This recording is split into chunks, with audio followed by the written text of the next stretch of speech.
If you've ever woken up and your back is totally wrecked to the point where you can't walk, go ahead and hit that like and subscribe button, folks, and welcome back to another episode of Benzinga's Pre-Market Playbook. We're going to fight through it back and all here today. We got more earnings coming up. We actually have some this morning. Corning is getting absolutely blasted here today, so we got a lot to cover, a lot to look at, and we have a market that's trying to go green. A little bit weak here, a big sell-off in Korea. Chips still getting smoked. I'm going to make the most of that here today. Benzinga's Pre-Market Playbook, the Tuesday edition for July 28th, 2026, begins right now.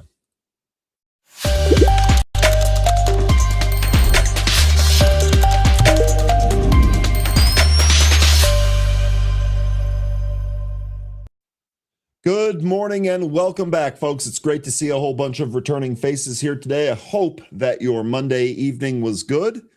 We're ready for another day here today, and some red arrows out there early on.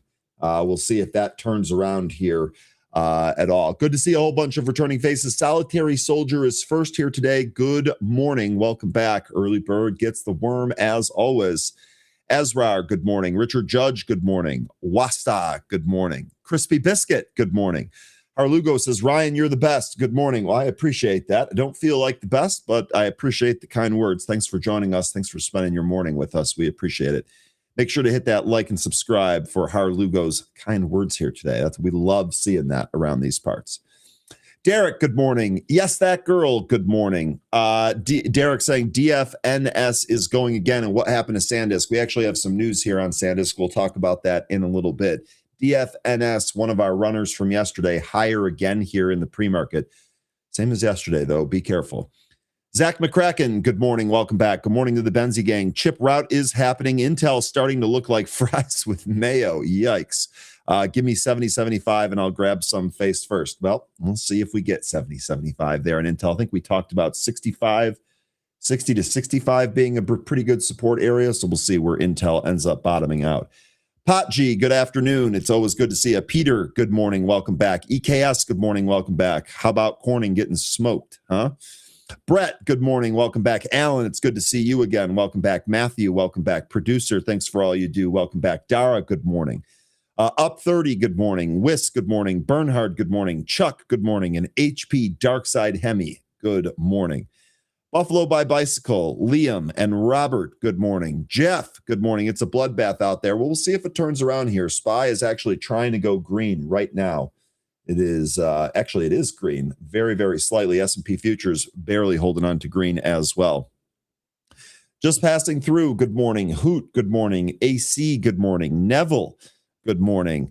Parm, good morning. Ed, good morning. I'm on a boat. Good morning. Well, Ed, you're doing pretty well. I spent most of my weekend on a boat, and it was awesome. Joe Marsh, good morning. So much unknown leading into the FOMC. You know, I think that I know that the FOMC watch tool has a really high percentage weighted to, you know, potentially a hike or a non-pause. There definitely seems to be some different viewpoints there. I think we're pausing. I don't think we're going to get a surprise hike or a surprise cut or anything like that. I would be shocked if that's the case. But nonetheless, there's definitely some uncertainty, and we'll see if what they say eases some of that. Remember, this Fed's not going to communicate as much by design, and so I wonder how the market's going to take that. We only have to wait one more day. Best Life, good morning. Welcome back. Von Rivera, good morning. Welcome back. Janie, good morning. It's always good to see you. Chris, good morning. Welcome back. Alvin, good morning and welcome back.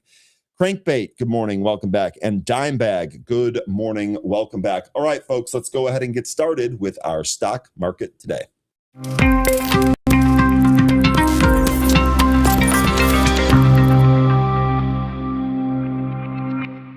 All right, futures were under pressure here today, given what was going on over in Korea, but we firmed up a little bit. S&P futures now in the green here, up by 0.06%. They are indeed up off of their overnight lows.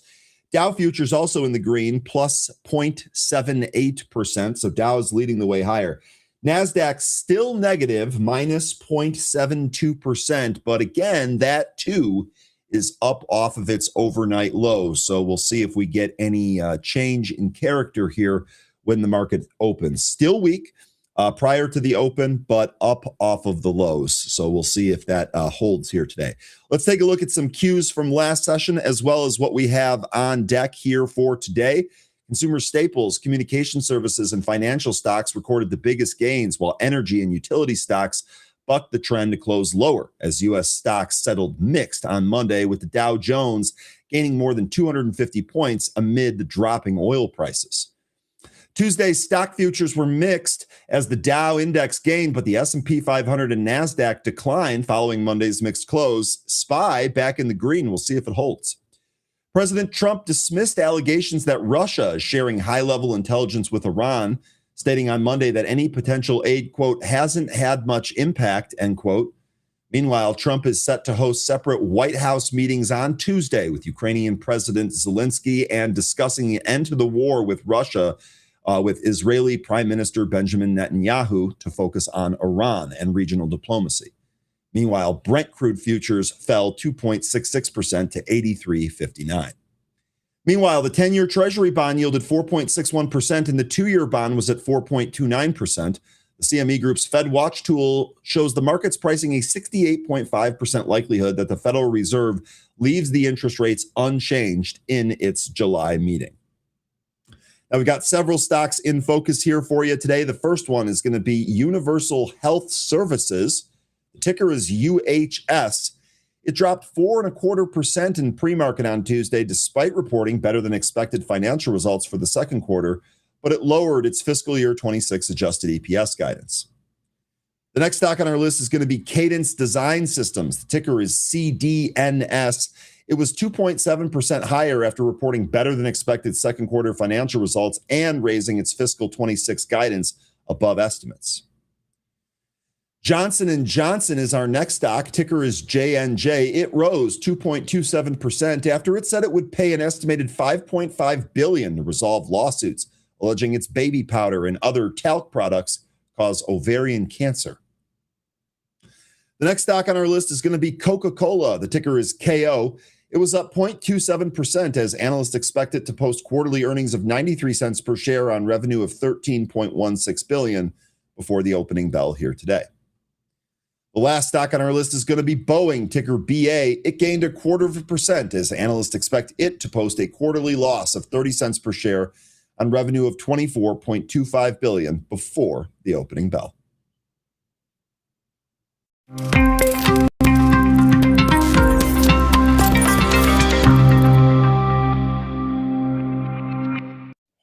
All right, let's take a look at the SPY chart here.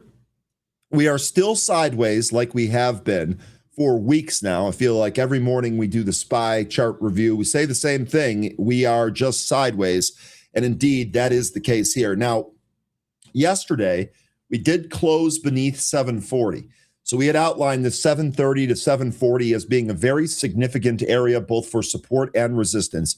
Yesterday, we closed beneath that top level of 740. So we're currently in that zone, although we are sitting right now at 739.46. I expect 740 to operate as a key level here today without a doubt. I think if we're going to have any type of move higher here, we probably want to close above that.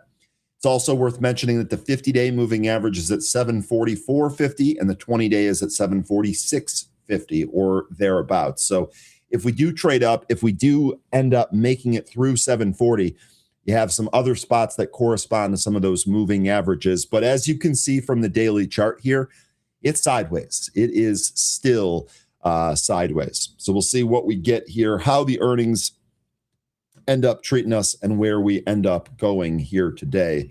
Remember, Fed decision tomorrow, that could change everything, no matter what the market does here today. All right, let's take a look at some insights from analysts here and see what they say about where the market sits. LPL Financial expects the U.S. stock market to navigate a broadly healthy fundamental landscape, though investors should prepare for temporary bouts of volatility driven by global supply chain and geopolitical headwinds. Oh, now you tell us.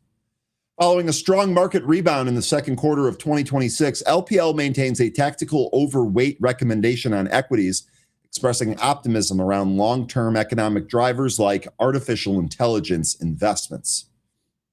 However, their Strategic and Tactical Allocation Committee, or STAC, recommends a defensive factor tilt due to stretched market positioning and macro uncertainty surrounding the ongoing Middle East conflict.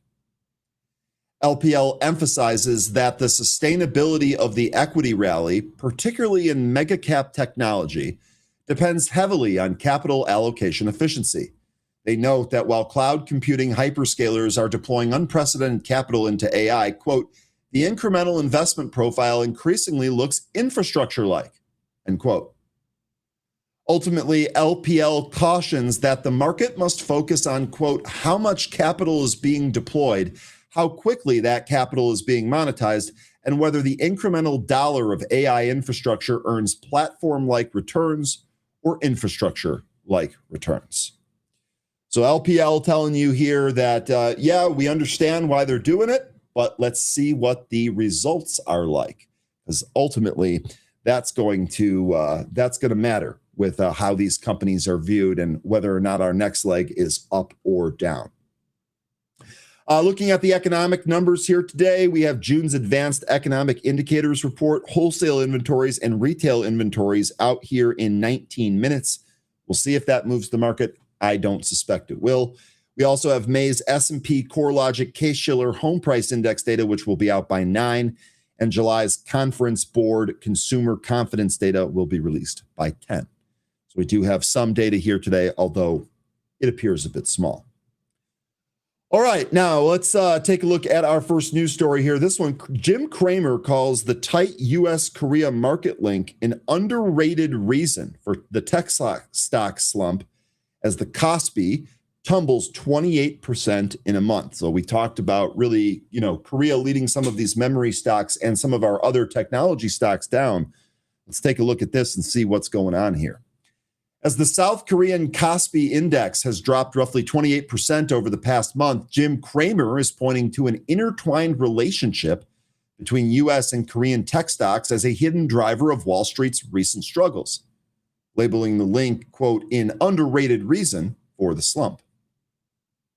Reacting to reports of tightening correlations between the two markets, Cramer took to X to voice his concerns regarding the broader tech sector's recent underperformance. He described the growing global linkage as an underrated reason for tech underperformance and a nightmare addition to our markets. This warning comes as the Kospi Composite Index has plummeted 28.39% in just 1 month, falling over 35% from its 52-week high of 9,385.59. Meanwhile, data from Reliant Global Advisors reveals that the 60-day correlation between the tech-heavy NASDAQ 100 and the Kospi recently hit roughly 0.5, marking its highest level since 2021. This tightening bond is heavily driven by the artificial intelligence boom. South Korean heavyweights Samsung Electronics and SK Hynix ADR, SKHY, which together account for more than half of the Kospi index, sit at the center of the global AI hardware supply chain. Because these chip makers rely on the exact same hyperscaler spending that fuels U.S. tech giants, they act as an early indicator for global AI demand before Wall Street even opens. Quote, the correlation has increased because the Kospi has become a semiconductor index, end quote. That came from Rolf Bulk, an analyst at Futurum Group, and he told that to CNBC. Analysts warn that this increasing alignment strips investors of a key portfolio shield. Philip Wool, head of research at Reliant Global Advisors, also told CNBC that the fortunes of both markets are now being driven by a single common factor: sentiment towards the AI hardware trade. Quote, Korea no longer provides diversification against U.S. tech, end quote. And Bulk said that with heavy exposure to a single cyclical theme, experts caution that any potential slowdown in AI spending could severely impact both markets simultaneously, erasing the geographic diversification benefits investors previously sought. While the Kospi index fell 28.39% over the month and 10.73% over the last 5 sessions alone, the NASDAQ composite has slipped 1.44% in a month and 2.26% over the last 5 sessions. However, Kospi has returned 42.94% on a year-to-date basis, and the NASDAQ was up just 7.27% in the same period. When compared with U.S.-based semiconductor and memory ETFs, the iShares Semiconductor ETF, or SOXX, was up 69.3% year-to-date, lower by 12.49% over the month and 113.72% higher over the year. The newly launched Round Hill Memory ETF, the ticker is DRAM, declined by 27.06% over the last month, and it was 94.19% higher since its listing in April. So Kospi still selling off way more than our market, but the links to that market are undeniable, and it absolutely looks like that is a leading indicator for us. We'll see how the session shakes out today after the Kospi fell again. Okay, next story here. Now, you guys were asking about SanDisk. Let's actually go back to Pro real quick before we do this. We'll do a quick peek at the chart. Then we'll talk about the news that's affecting it and why. So SanDisk here, really been in a downtrend. And actually, let's measure this, right? We need the all-time high, which is right about here. I'm just eyeballing it right to where we are today. Stock has fallen 49.9% from its all-time high.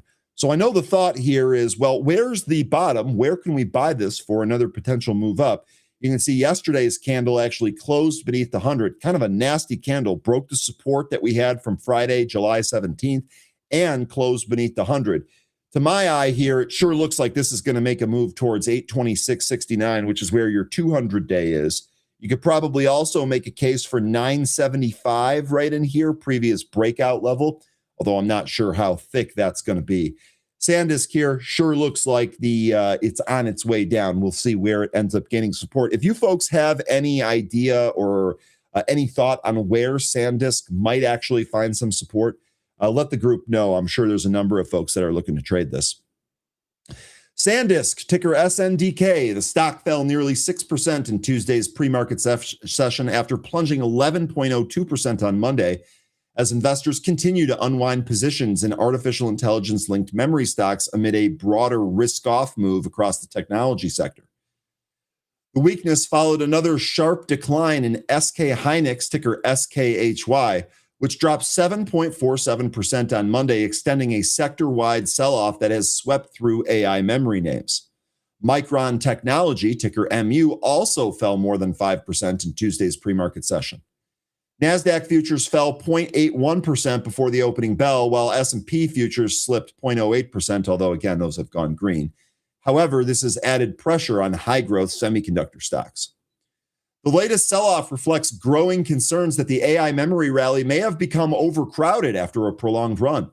SK Hynix has now fallen nearly 47% from its June peak, wiping out hundreds of billions in market value and prompting investors to reassess valuations across the memory chip industry.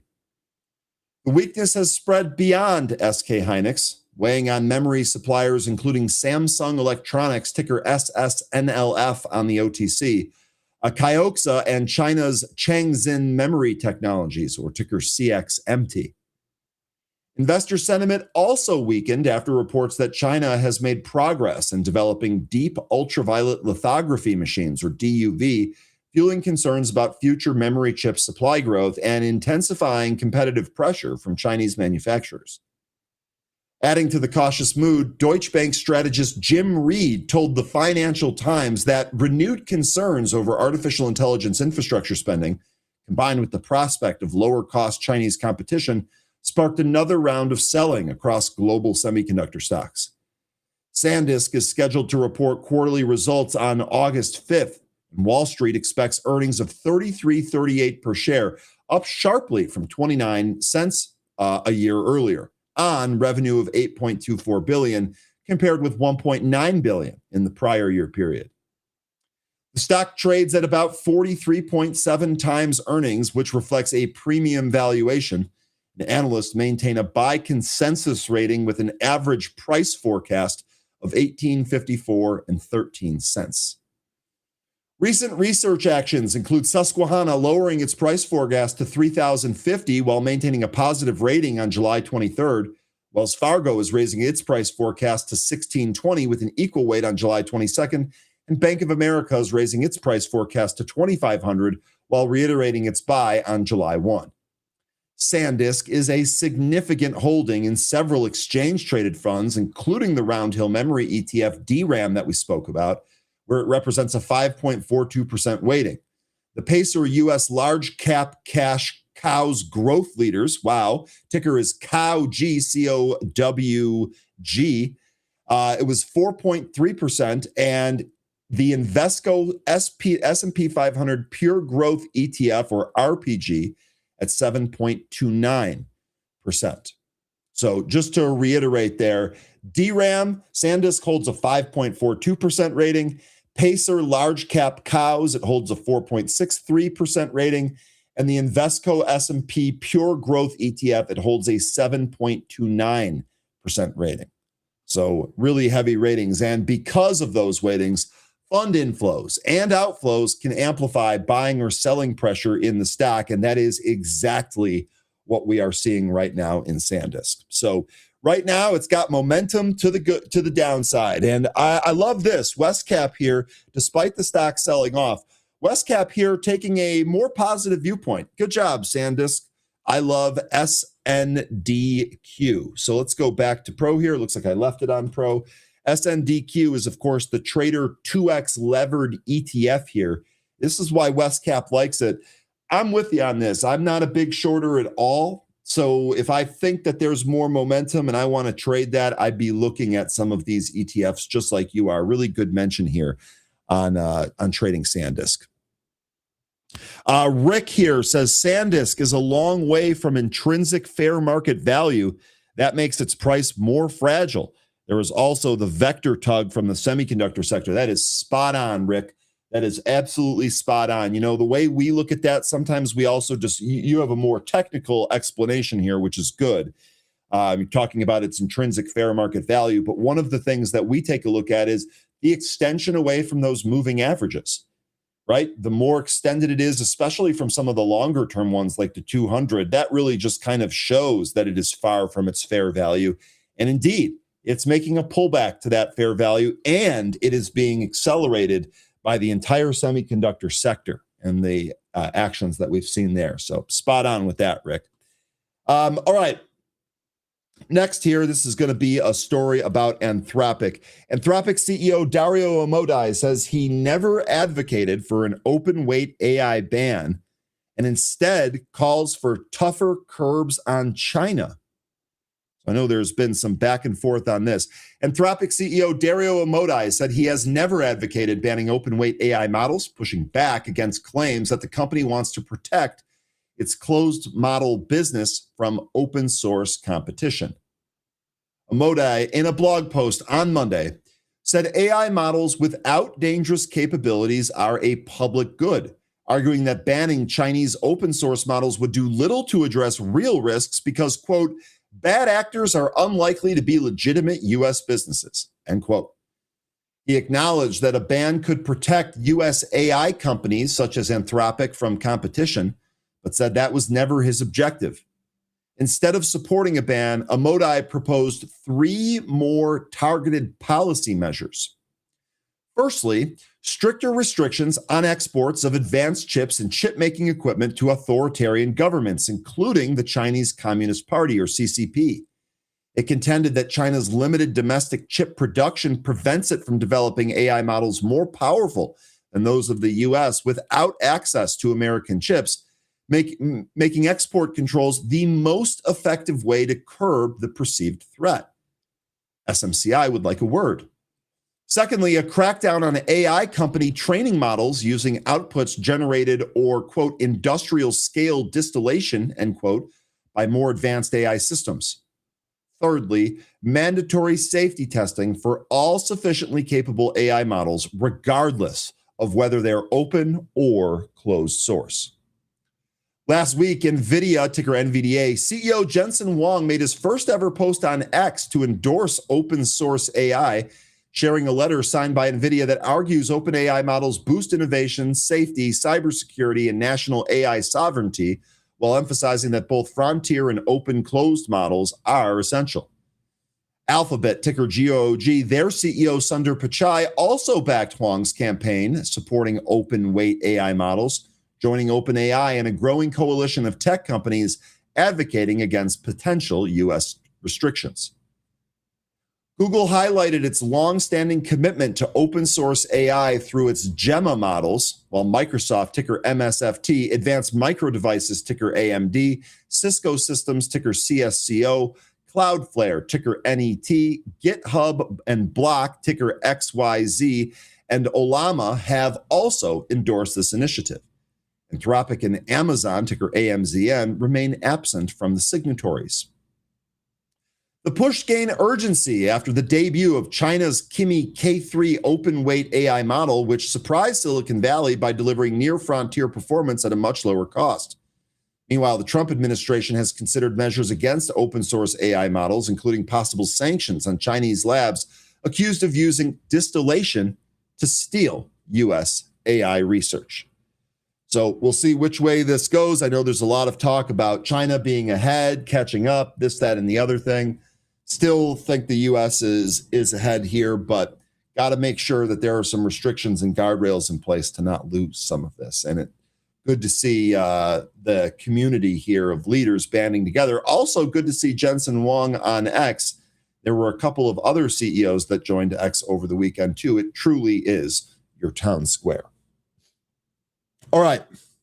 Next story here. This is an interesting one. I know we talk about SpaceX a lot. We're going to continue to do that. This one here, and actually, before we look at the story, we should probably take a look at Pro here. I'm going to ask my guest about SpaceX too when we have him on.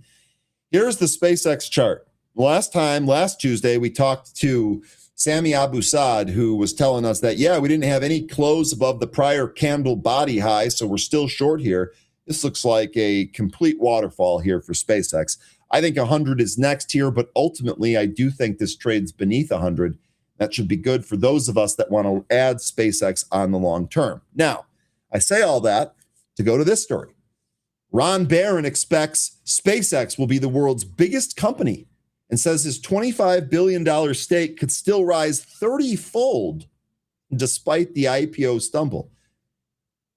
That must be nice, without a doubt. Ron Baiynd expects SpaceX, ticker SPCX, to become the world's largest company by a wide margin, predicting Baiynd Capital's IPO investment could rise 20 to 30 times over the next 10 to 15 years.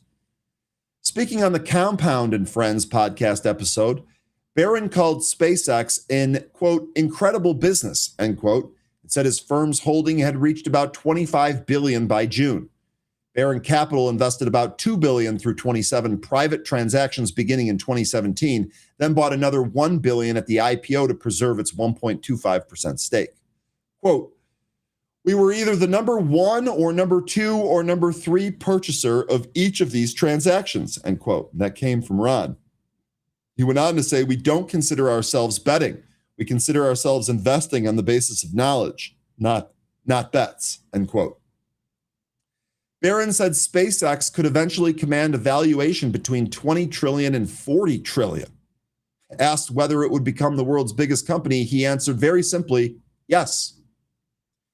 SpaceX priced its IPO at $135 per share on June 12th, raising $75 billion at a valuation of about $1.75 trillion, as Reuters reported. Shares later climbed to $225.64 before falling below the offering price, giving short sellers $15.5 billion in paper profits by July 23rd.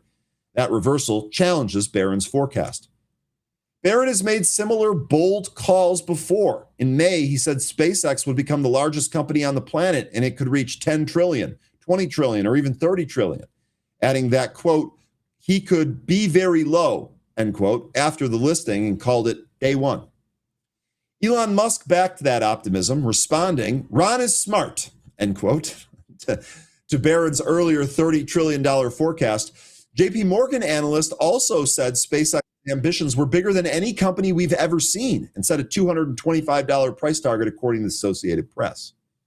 Morningstar disagreed. The firm valued SpaceX at $63 per share before the IPO, 53% below the offering price, saying investors assigned excessive certainty to unproven projects, including reusable Starship operations and orbital data centers. An SEC filing reviewed by AP shows SpaceX generated $18.7 billion in 2025 revenue, but lost $2.6 billion from operations. The FCC said Starlink reached 10 million active users by February of 2026. Baiynd remains unmoved. He said his Tesla investment produced about $7.7 billion in profit, but called SpaceX his firm's big investment, expecting even greater returns. SpaceX's first ever earnings report as a public company is scheduled for Tuesday, August 4th, 2026, after the market closes. And indeed, we are waiting for that event. Cannot wait to see how that trades. And I'd love to hear if the group's going to try and trade that at all. Are you buying puts for that? Are you buying calls for that? What do you think is going to happen? I would love to hear from you folks on that. All right.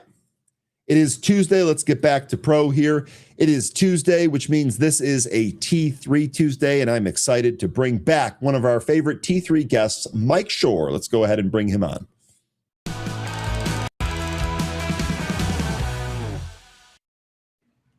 Mike, how you doing today? Hey, I'm doing good. How are you doing? I'm doing all right. My back is out here, so sorry if I grimace randomly. That's just how back issues go. But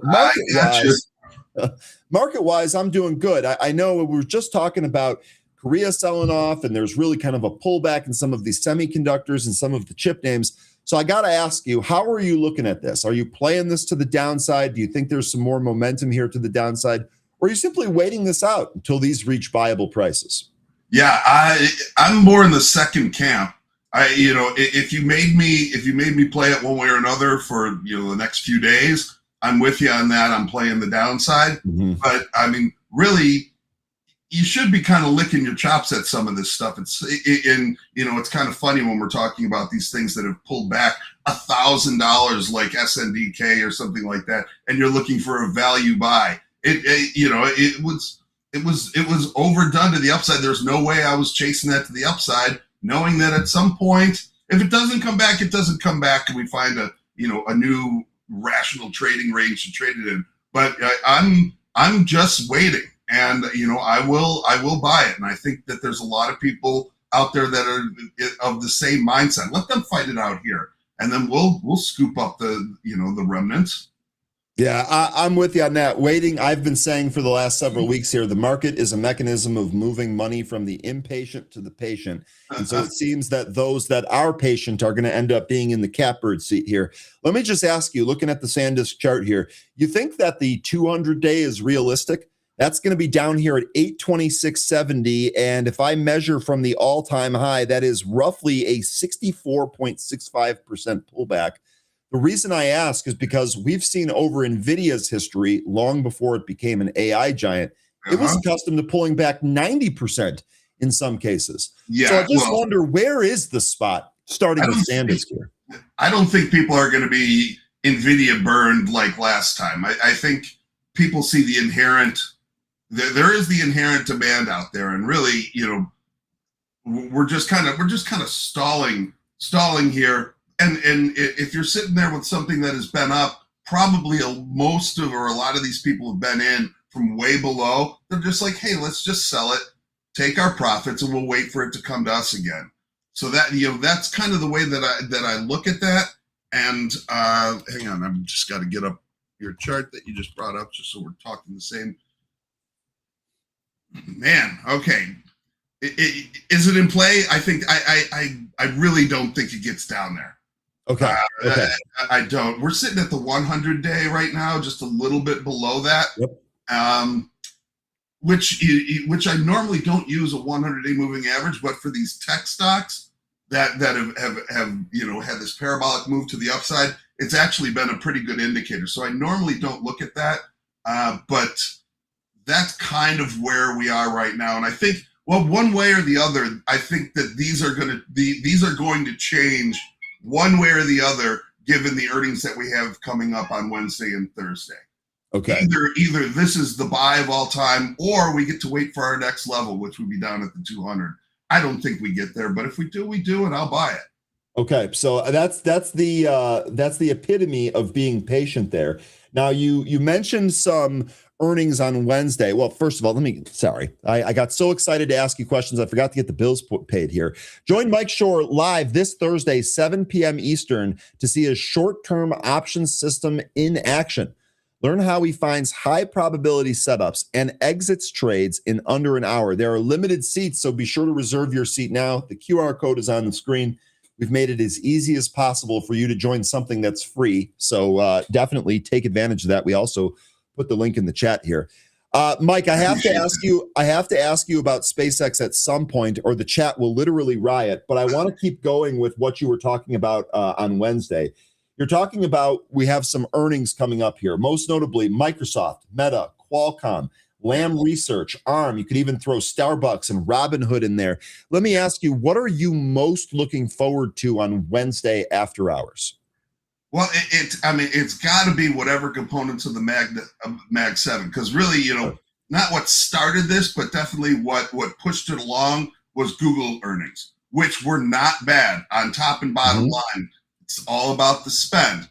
You're asking us, basically, you're asking me as an investor to invest in your future. What can I expect from that? And that's where we are. So I was kind of thinking that if these spends are in the same neighborhood of Google. Now remember, all these names were pre-hit because of Google, because there's high betas there. They're all fighting for the same slice of the pie. So they've been pre-hit. So the bar is not quite as high as it was for Google. There's an advantage to going first, and there are disadvantages to going first. And Google took the brunt of that. And in the same vein, I was like, this is way too overdone. So the bar is lowered. That's what they're going to be looking at, the AI spend. What are you doing with it? When can I get a return on this? I'm not asking for it tomorrow. Just give me a date, and I will, I'll push my models towards whatever that date is. So that's really what I'm looking at. Okay. As far as you mentioned Starbucks and things like that, remarkably, is everybody's crying about all this, all of, the affordability issues and everything, which are very real, the retailers really haven't had a really hard time of it. So, that tells you that, one, either people are overspending, Yep. which is probably the case. I mean, that's it normally is, right? and that, or things aren't that bad. So, I do think that, I'm not big on the retail sector, just because there's not going to be any sort of parabolic growth there. Maybe if it holds steady, you look at that as a big win, which I would probably agree with. Okay, just looking at Google here right now, this was a nice trade down to the 200. Sure looks like it held it here. I know we dipped beneath it and recaptured it. We got a gap above up to the 100, probably 20 points of movement there. Is this in a long setup right now? I've been looking at it, and I mean, honestly, the only thing that would have stopped me yesterday from buying it is because we do have Wednesday and Thursday to deal with. If it's still hanging out here and things aren't absolutely disastrous after Wednesday and Thursday, I think Google's a huge buy. And you highlighted that gap there. That's about as textbook of a gap as you can possibly see, and one that most probably at some point will be filled. Yeah, indeed it will. And you're obviously referencing the Fed meeting there, the Fed decision there on Wednesday, and of course, Big Mama reporting earnings on Thursday. We call Apple Big Mama around here. That's also higher here this morning. Also, Amazon going to report on Thursday. So big day there of other reports. Okay, Google, sounds like being patient is the way to go here. If it hangs out around here and we get through that big day, you might have a swing long opportunity. I really like that. Google is definitely one that I've been watching. Yeah. Microsoft is one that the chat trades a lot. This is one that's reporting earnings on Wednesday. This has already made a pretty substantial move down from its all-time highs. If I'm just going to the actual low here, this thing pulled back 36%. Looks like it did a really good job. We drew a trend line to connect some of these bottoms, but it looks like it did a really good job holding that as a support level. We're just shy of the 50-day here, and we have a great target for the 200 above. So one of the things I'm thinking about here is that if Microsoft can put out a good report and trade well, we're likely going to move above, recapture the 50, close above that, and then set up a potential move up to the 200. Am I nuts, or does that make sense? No, you're not nuts. That's exactly the way that I would play it. I mean, the hard thing is that, the timing of it, and at least for an options trader, we're going to be out of the game until the next morning. But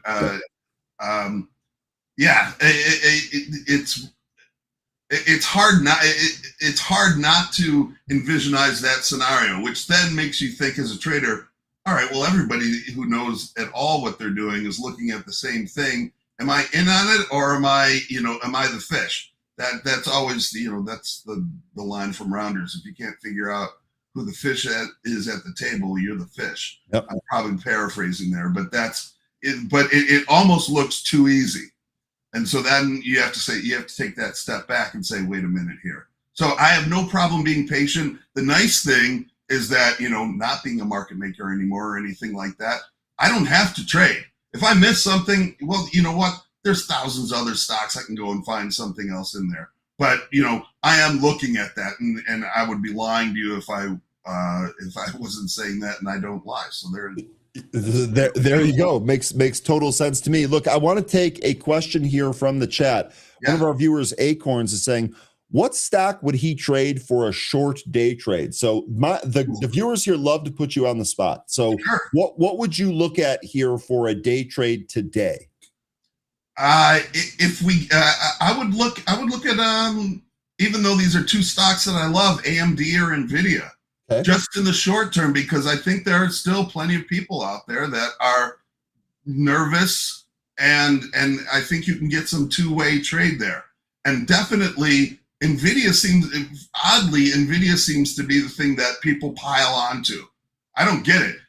And I'm not saying to sell it on the lows or anything like that, but if they do get up to a level that is reasonable, I think that at least, and this is just for today and tomorrow, there is going to be still that selling pressure out there. We've seen, SK Hynix, yep.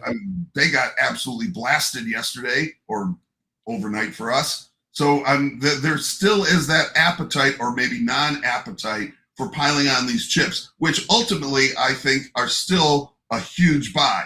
But we're talking about 1 or 2 days as opposed to 1 or 2, 3 weeks.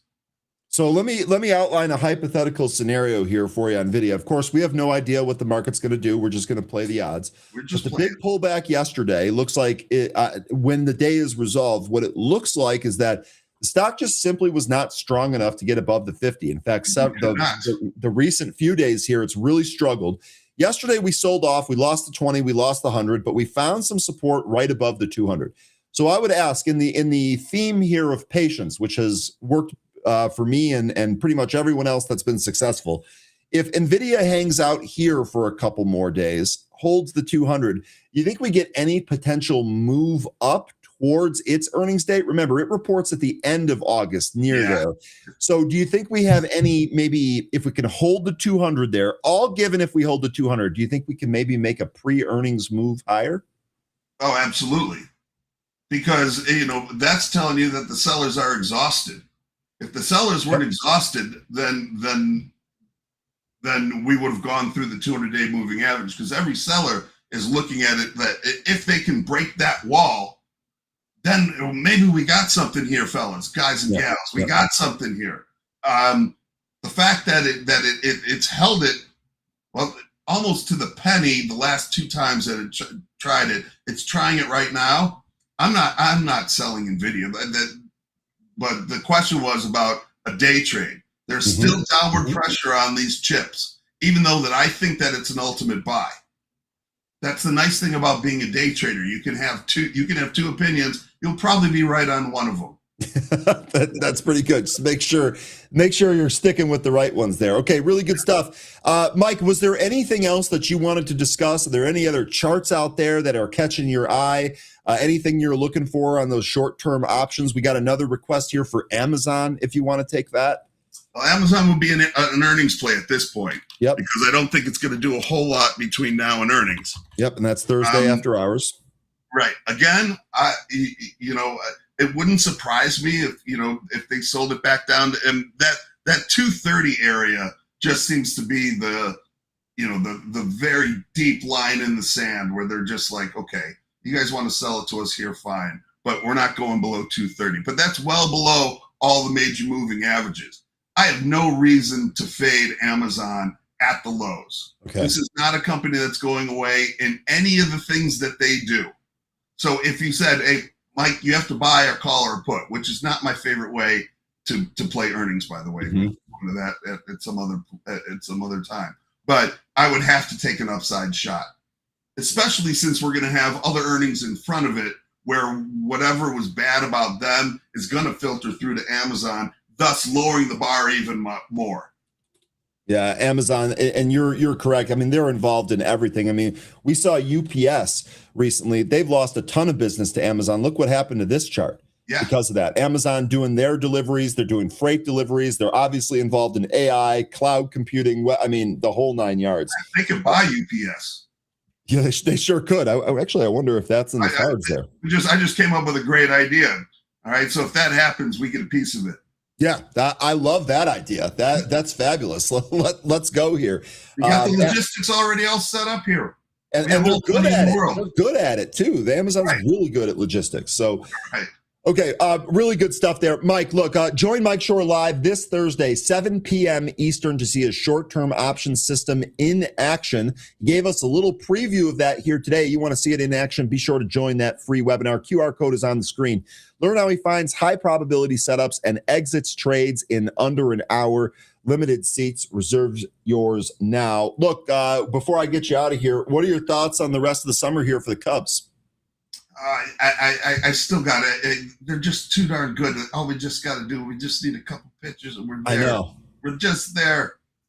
But in the meantime, I kind of put the division out of our head, but that's not out of the question or anything like that. I just kind of resigned myself.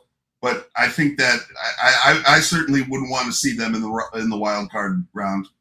Yeah, me either. And I mean, I saw Bregman go long last night. He gets any type of hot here going into the end, we might be in good shape. But you're right about the pitchers. Looks like an infirmary ward down there.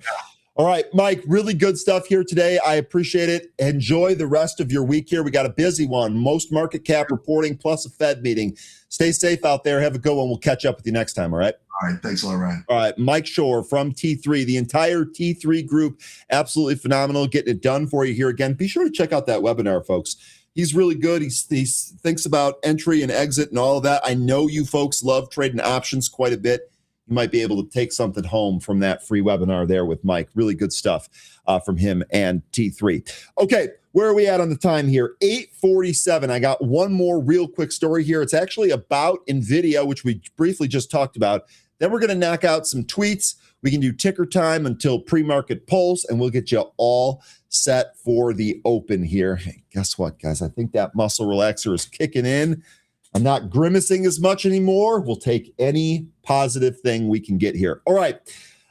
Last article here. This is an NVIDIA employee was detained in Taiwan as prosecutors allege AI chip smuggling.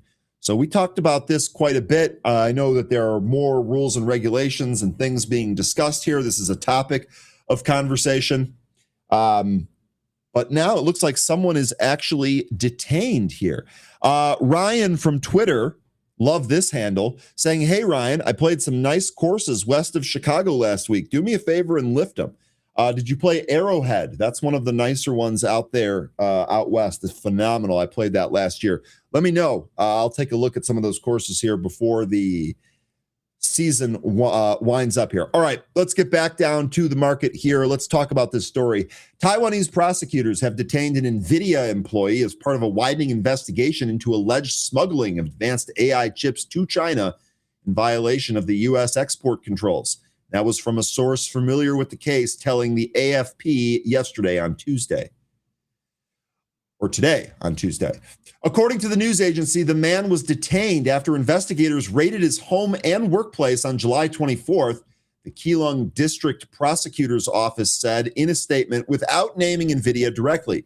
He is suspected of falsifying business documents, prosecutors said. NVIDIA did not immediately respond to Benzinga's request for comment, but will, of course, stay on top of this.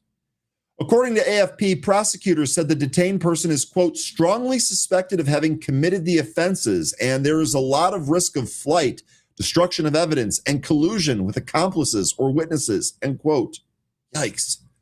The NVIDIA employee is one of 7 people now held as part of the probe, which includes 2 employees from Super Microcomputer, ticker SMCI, and one from Taiwan's listed Albitron Technology. They are accused of forging documents to ship roughly 50 super micro servers containing advanced NVIDIA chips to China, with some cleared through Taiwan customs and routed via Japan. The detention in Taiwan follows a broader crackdown. U.S. authorities unsealed an indictment in March alleging super micro employees diverted AI chips to China worth billions of dollars. Singapore police separately sieged a luxury bungalow worth more than $40 million this month as part of the linked fraud investigations. So that stuff is absolutely going on. We're going to keep watching it. There's going to be more and more news about it. Actually, I'll see if 13 can produce it. He had a great video that I watched the other day. This must have been a week or 2 ago now. Where this woman explains exactly how this process is done. Looks like they're actually going after those people now. So, all right, folks, let's do street tweets. Let's see what the street is talking about out there. Real quickly, good morning to anyone else that we missed. D-Tab, Sade or Sadie, Wiss, Barb, Lion Atlas, Duty, and Billy. Good morning, everybody. Good morning, everybody. Okay, let's go ahead and get street tweets done right now.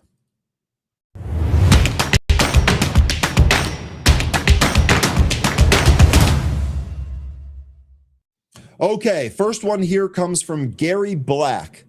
Gary Black says, I expect Tesla to fall below $300 a share, and he's going to double up and say that SpaceX is going to break $100 per share in the coming weeks on valuation concerns.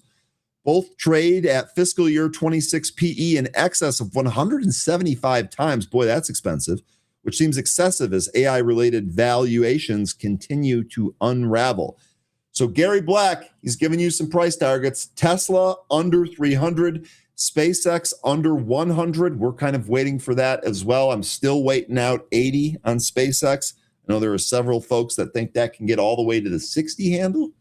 We'll see if it ends up doing that. Gary Black in the same camp that a lot of us are here. How low will they go? Do you agree with Gary? Do you disagree with Gary? Let me know. Let me know. All right. Next tweet here. Unusual whales. This is as of this morning, by the way. Breaking news. JP Morgan has said it's turned bullish on stocks. Well, great. That's absolutely fabulous. We've been trading sideways up here. Market hasn't really decided what it's going to do. We've got chip sell-offs. We have conflict in the Middle East. We have inflation worries. We got people all over the place grabbing and pulling their hair out. But JP Morgan is here to tell you that they are bullish on stocks. How about that? Now, is this, I know we often bring Mark Petrino on here on Friday, well, every Friday, and he often covers the sentiment survey as a contrarian indicator. He's explained it a lot. What do we think about JP Morgan? Are they a contrarian indicator? Is the fact that they're bullish means now we're due for more of a pullback, or are they going to get this right here? Let me know what you think about that and how you are positioning for all of that. All right, let's get back to Pro here. And let's take a look at what you folks want to take a look at. Ryan said they're in Prairie View out in Byron and Silver Ridge in Oregon. Okay, I've never been to either of those. Let me screenshot that. I will take a look at those courses. But if you're talking about them here, you probably like them. Also, you had asked to check out GoGo. Well, this is weird. GoGo, one of my first really big trades. One of the guys that I considered one of my mentors here was all about this back in the day. And when I say back in the day, I'm talking like, before 2014. Now, this stock did end up going to 30 here, came all the way back into 187 at COVID, and then went to 20s after COVID. This has been a good stock to me. I've actually made a lot of money off of this over the years after a lot of pain. This actually gave me one of the crash course lessons in being in too large of an investment for your britches at the time. Thankfully, that ended up working out for me. Now, where does the chart look right here? Looks weak right now. I actually don't follow this as much as I used to. The big thing that I have here is that this 458 level, this is a massive volume point of control. We're actually beneath it. So I think that if you have a long-term view here on GoGo, if you believe everything about the Wi-Fi being, everywhere, being free, and this company being a part of it, that's one thing. This is actually at a pretty depressed level. If you have patience, which was a theme that we just talked about, if you have patience, perhaps an add here and a liquidation, if it ever moves higher like this again, which I anticipate at some point it will, that might make a lot of sense. Otherwise, on the chart, I don't see any rush to go out and buy this. This actually looks like it's leaking. It looks like it's coming in a little bit more here. We're beneath a lot of the moving averages. So I just don't know what the bull case is for this. Again, kind of fell out of favor with me, not one that I follow. If you have a bull case, I'd love to hear it. I'd love to hear it. All right. Sel saying, put on your golfing bucket list. I can't even say that word. Kananaskis golf course in Alberta, Canada. Like golfing in paradise with the wildlife and beauty of the Canadian Rockies. You had me at paradise. Let me add this as well. That looks good to me. Okay, thanks for the hints there. Producer, are you getting this? We going together? Look, we got another one here. Matthew saying, have you ever golfed at Heritage Bluffs in Shanahan, Illinois? I haven't even heard of that. Oh, my heavens. We're getting a whole bunch of golf recommendations today. I love it. Wish my back cooperated. I'd feel a lot better about golf. Get your passport ready. It's ready. It's in my safe. It's ready to go. Oh, you're saying that because you're salty because you used to drive to Canada since you live in Detroit and you just had to go over a bridge and now you can't do that, so you're salty. Got it. Okay. I figured it out there. Just took me a sec. Lol. All right, folks, how much time do we have? Got a couple of minutes here before 13. Izzy, you had mentioned PayPal. They're reporting earnings here today. I actually didn't check how that report was going. Let's take a look here. PayPal, adjusted EPS of 138 beat the 128 estimate. Sales of 8.68 beat the 8.46. So beat on the top and the bottom line here. PayPal CEO says cohort of highly engaged customers accounts for the majority of the payment volume. I wonder if I'm a part of that. PayPal has simplified operating model around three businesses. PayPal rebuilding the customer side of its network. PayPal evolving Venmo from P2P product into money management platform. Okay, so that's interesting. So despite the good report, PayPal only up just shy of 2% here, 1.75%. Has a pretty interesting chart, though. So here we go. So we had a nice little gap above the 200. We kind of traded sideways. I'll tell you what, I almost can't believe, I hope these are not famous last words because I've been wrong on PayPal recently. I really wanted it to break the 75 when it made several efforts to do so and really couldn't earlier. But now look at this. We broke above the 200. Now we're consolidating above the 200. And God, I can't even believe this. This actually looks like this wants to trade a little bit higher here. Maybe it takes out that 57, 75-ish area, goes towards 60. That would put 65.5 next. So interesting chart here for PayPal. Only up 1.68% post-earnings, Izzy. So we'll see how it trades here today. But I'll be honest, as long as this can stay above the 200, this doesn't look terrible. And this formation, at least on the daily, looks like it might want to go higher. Let's take a look at some of our longer time frames on here real quick. See if anything stands out. Nothing really on the weekly or on the monthly. But boy, I'll tell you what, these moving averages down here, that's $60, $62 level. That's going to be awfully important. It's going to be awfully important there. What did I do? What did I just do? Oh, okay. It maximized that. Got it. Okay. Whoa, that freaked me out there for a sec. So anyway, PayPal looking pretty interesting. Izzy, let me know if you have a trade there on PayPal. All right. Let's go ahead and do our pre-market pulse. And of course, your favorite activity. Let's say hi to 13.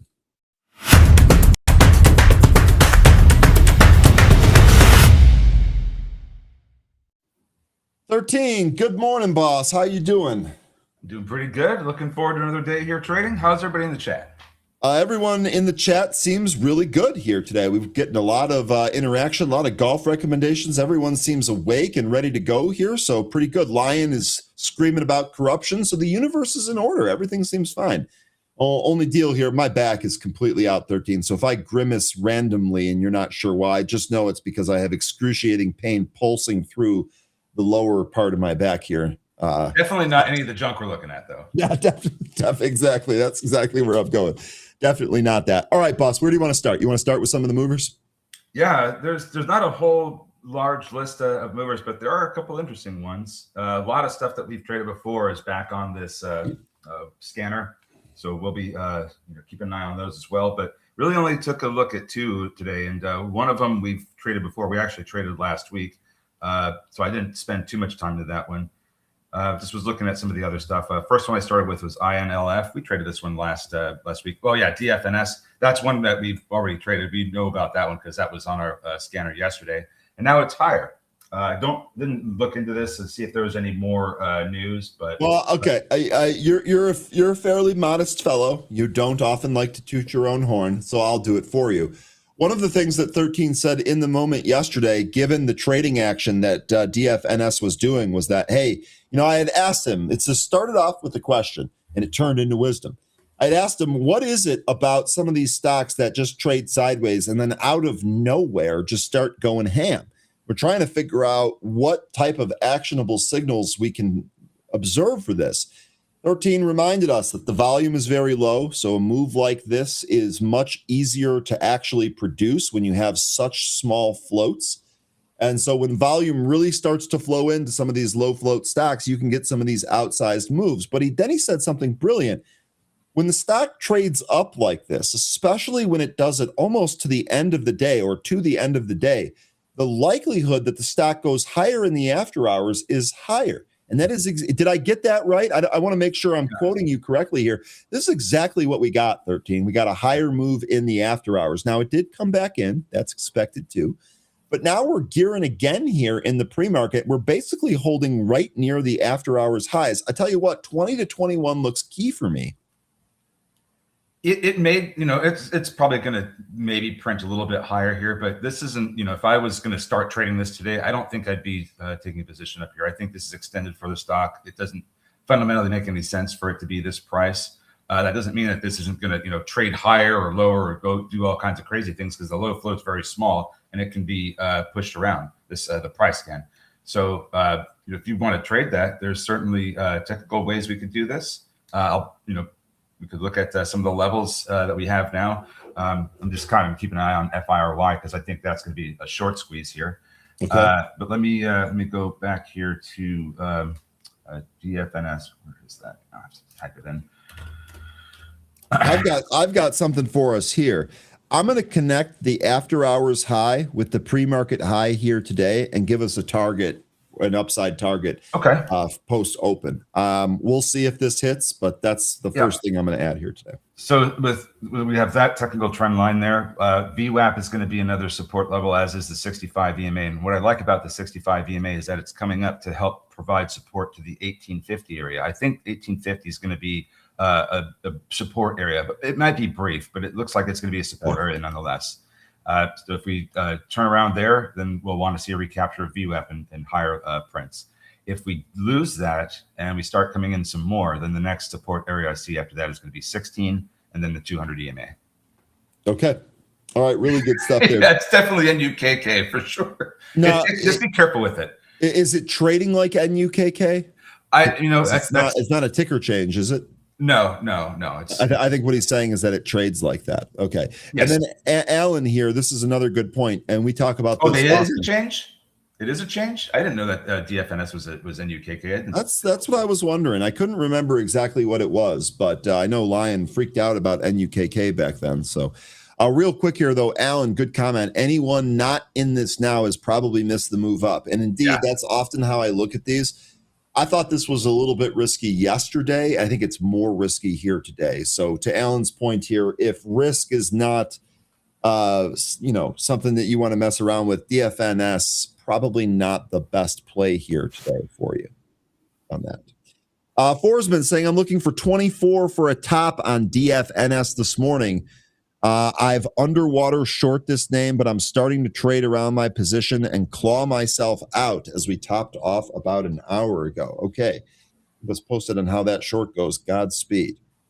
All right. INFY, you wanted to do next, or Fury? Let's look at FIRY, because you got that's the one that I think may put in a move here today. And the reason that I think that, well, go ahead and read the news.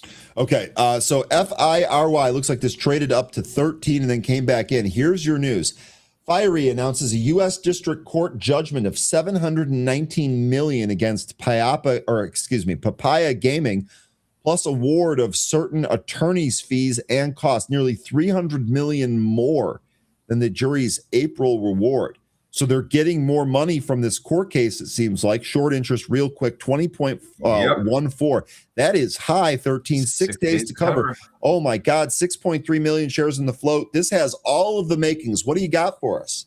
And then if you take that high at 1337 and you draw a trend line through that next high at around 750 this morning, we've just broken over this trend line here about 15 minutes ago. I'm still waiting to see if we back test it, but this looks like it could be one of the ones that goes for a little bit of a ride. The float's not too big either, 6.35 million shares. The company does have revenue. It does have cash. It's not profitable. And this was formerly Skills. Oh, okay. Yeah. SKLZ. We traded that. Yeah. So they changed their ticker. That wasn't too long ago. It was last month. I just didn't remember. We're still in July. Last month they had that ticker change. Now they're getting a massive award that exceeds their market capitalization by I think 7-fold. So this is pretty good news here, and I think this is pretty good fuel for a decent sized run. Don't know exactly where this is going to end up. One thing I did notice is that we did have a pop in this back in April. I didn't go back to see what that was, but I'm sure it's related to this court case. That took it up to $20 and it came right back in. When I look even further to the left, back in 2023, there's a lot of consolidation right about where we're, the $12 area, kind of where we're at right now. We're at the kind of the middle of it, of this consolidation that starts at about 850 and goes up to about 1550. This whole consolidation from the end of 22 until about August of 2023. There's a lot of sellers in the way. We're chewing through them right now. We're still climbing, but I think this is an area to be watchful for because there's still a lot of supply in this area. But if we do manage to get above that, the next resistance that I see is going to be up around $17. Okay. All right. Really good stuff here. FIRY. Well, this has great volume here this morning. We'll see if that carries into the regular session. This could be one of our plays here today. Really good breakdown, 13. Really good stuff there. We'll do INLF next here, right? Let me make sure I got that right. INLF, India, November, Lima, Frank. This is a Chinese stock. Looks like it popped in the after hours up to about 470, came back to the VWAP, didn't break all the way down, so I guess that's good. In the pre-market, we popped here, but we've made several attempts at the VWAP and cannot meaningfully get over that. Now, let's see. We traded this last week. We traded this last week. Okay, was there anything in here? Looks like it's just on the gainers list. I don't see any fresh news here on this. Yeah. So the thing, we traded this one last week. If you look at, I think it was the 22nd. If you go to a daily chart and you see the price action that it had that day, it opened higher, popped, and then came back in, and it was lower the next day. I don't really think this is a great one. I don't think this is a good trade. One of the things that I was doing a little bit of looking into, because this company used to be profitable. And then it looks like over the past year or so, they really started to, start operating in the red. And a lot of that had to do with their increases to general admin expenses and research costs. If you go to their income statement, you'll have to look at an annual basis. But if you look at their income statement, you can see that selling, general, and admin expenses dramatically increases over the past few years. Specifically last year. And I think a lot of that has to do with the trade war, the increased tariffs, because this is a machining company. They make robotic arms, manipulator arms, and for injection molding. So this is, one that, if the energy inputs are higher, or if manufacturing costs are higher, this is going to, start to operate in the red. And one of the big things they've been seeing an increase in is their admin expenses. And I think that could be attributed to not just increase in costs, but increase in research and increase in the cost to employ people. They may be compensating. I think they're compensating a lot of people with stock. That's one of the reasons why their expenses are so high. And I think they may be, having a little bit of trouble with their financial management at this point as a result of that. So this is a little bit of a no touch for me today, but I did want to at least provide that information. This one is also being, I think this is also traded by that HRT Financial. Yep, this is one that was also hit by that. And the float in this, our read here is 64,000 shares. My broker says it's like 900 and something thousand. Very low float. If there is going to be upside to this, I see resistance at VWAP and 525. Okay, I've got VWAP here at 470, 525 also makes a lot of sense. That's right near the top of these candles here. 13, good breakdown there. INLF. All right, a couple more on the list here. BIA, and I know Gary, you were asking about this. GP Gary's thoughts on BIA. Our thoughts on this are pretty simple. It's fun to say, BIA, just go ahead and try it. Might put a smile on your face. Fun to say, junky China name, something to definitely be careful with here. Now, yesterday, we actually did get some decent action for those that were trying to gunsling this. We got a nice little pop, break of the pre-market structure, move up to the highs, a pullback, overshot the VWAP, really found some support at the 15 EMA, and then gave you another run, gave you a late afternoon one that was on a little bit of volume, but most of that stuff was in the morning. We also got, we also got an after-hours pop here. Today, we actually seem like we're sideways here in the pre-market. So I think one of the things I might do, just in case we get a repeat of yesterday, you can mark off the tops of these pre-market candles. I got one here, it looks at 529, the other one there at 550. You get a break of these, maybe you have a potential upside trade on your hands similar to what we had yesterday. But again, big key here, be careful with this one. not even sure that this is legitimate. It's just, yeah, it's fun to say. Seriously, try it if you haven't. Short interest on this name. 4.13% of the float is shorted. Days to cover with one here. 13, do you have anything else on this 2.69 million share float stock? So I'd have to go back and look at all the different reasons for the price action since the month started, because once this month got underway, we've been getting some pretty wild price action. The latest of which was on Friday when they mentioned they were going to file a 200 million mixed shelf offering. That sent it lower, but now we're rebounding. So I'm wondering, is that priced in already, and is this going to go higher upon that offering, or if they do execute it? So not sure about that. I still think there's some potential downside pressures coming, but the good news is that this is it closed above the 200-day SMA yesterday. We're set to open above it. I'm just a little bit concerned that if we do push much higher, we're going to get into an extended territory and we'll come right back in. So so far it looks like it's going to be above the 200-day SMA, but I don't know how great this is going to be. I have some real concerns about what this could end up doing. I don't want to end up having another day like last Monday, the 20th, where this thing opened higher, popped up to $10, and then gave it all back the whole day. Yeah, nobody wants to be trapped in any of those. So this is Baiynd is a bit of a we'll see. It's just one of the few names that I wrote down here that we've seen run before, have some pretty good days, but then trade like crap the next day or later that evening. Of course, DFNS is on there, so it's Baiynd. Livewire is on there, Kids, KIDZ, and Oh My Home, OMH. So keep an eye on all those to see if they put in some kind of move today. Okay. All right. Good stuff. One more thing I wanted to shout out here. We have a poll running. Please vote in the poll. 4 of the Mag 7 stocks report quarterly earnings this week. Which report are you most likely to watch the closest? I voted for Apple, ticker AAPL. It's been like that for me for forever. But the choices are Apple, Amazon, Meta, and Microsoft. So please be sure to vote in that so Chris can turn an article out for that. That would be awesome. All right, real quick here. Joe saying, apologies if I missed it, but did you discuss the news that that's driving drone stocks a bit lower? I have not. I had to get myself in a position where I could walk and see here this morning with the back issues that I'm going on. I'd missed that. I'll go take a look for that piece of news. I do see Ondas is drifting a little bit lower.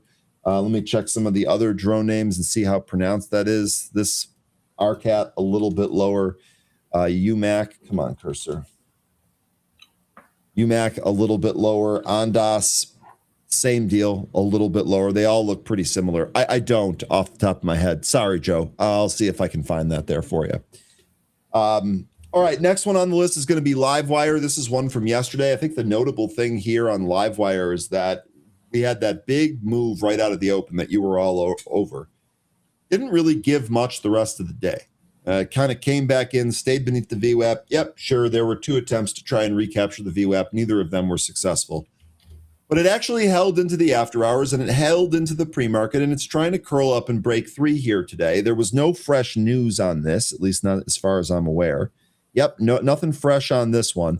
We talked about the short interest on this one, 10.7%. Okay, there's some there, but it's not crazy. You got any thoughts here on Livewire today? Well, there's this headline here. It's a BZ Wire headline that's talking about auto related companies trading higher, and they're attributing that to to easing energy costs and bond yields. I think what also might be driving this is that earthquake in Japan, and I say that because one of the areas that was hit was Kumamoto, the Kumamoto hub, which is one of Japan's largest semiconductor hubs, and Toyota and Honda source many of their chips from that area. So this could be news, that earthquake could be news that's bad for Japanese automakers, but maybe good for other automakers globally. So I think that earthquake may also be contributing to some of non-Japanese related automobile upside. That's just a thought here, because we did get that quake, and what I just said about the chips and Toyota and Honda, that is actually the case.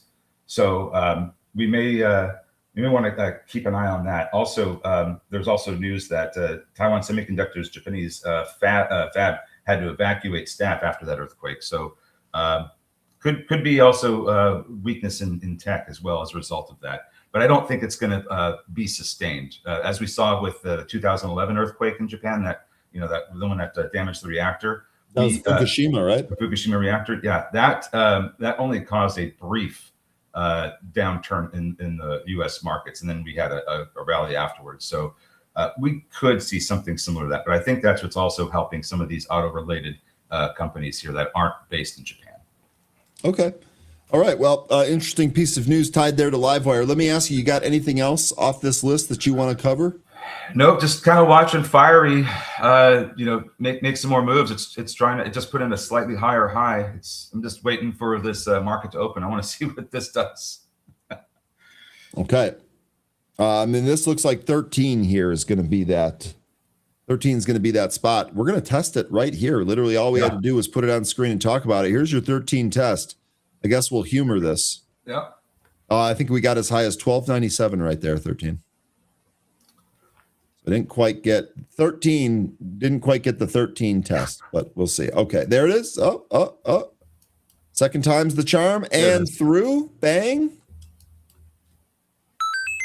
Might as well start with a sound effect there. Okay, 13. Can we take a look at a longer chart here? You can pick it, but or the chat can pick it, but pick one up here. Give me a little bit of grace because it takes me longer to move to the washroom. All right. We could look at PayPal. They just had earnings, right? Yeah, they just had earnings beat on the top and the bottom line, only up 1.3% here, but above the 200. So this actually looks pretty decent. You want me to do this one? I'll be right back. Yeah, sure. Go ahead. All right. So gonna talk a little bit about this one because I've got some levels, I've got moving averages, I've got a lot of stuff that I can discuss here on PayPal. One thing, let me just extend this out a little bit more. Okay, so two levels that I've got here that I was keeping an eye on the way down because they were support levels was 57 and 60. And one thing about 57 is that we recently tried to climb over that earlier this month, back on the 16th, all the way, pretty much that entire week, the 16th, 17th, going into the next week, the 20th. We've been trying to hammer this level and close above it. Have not been able to do that yet. Is today the day it's going to be able to do that? I don't know. It looks like we tried to pop up to 57 and climb over it, but still haven't shown any signs that we are going to be getting above that yet.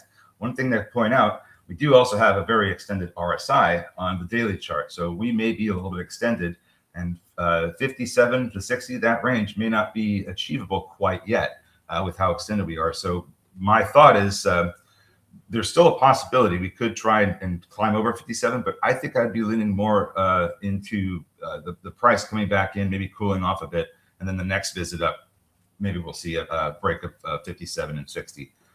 That's just the way it looks right now. If we do come in some more, we do have the 200 EMA and $52 level that both are pretty much in the same area. You have the 20-day SMA coming up to provide support there as well. So if there is a rejection coming at the $57 level, which it looks like it's been happening all month, then I think 52 is a pretty good area of support. Let's look at a longer time frame and see if there's anything else. Okay, so on a weekly chart, which might be even better, we might not get even the $52 drop.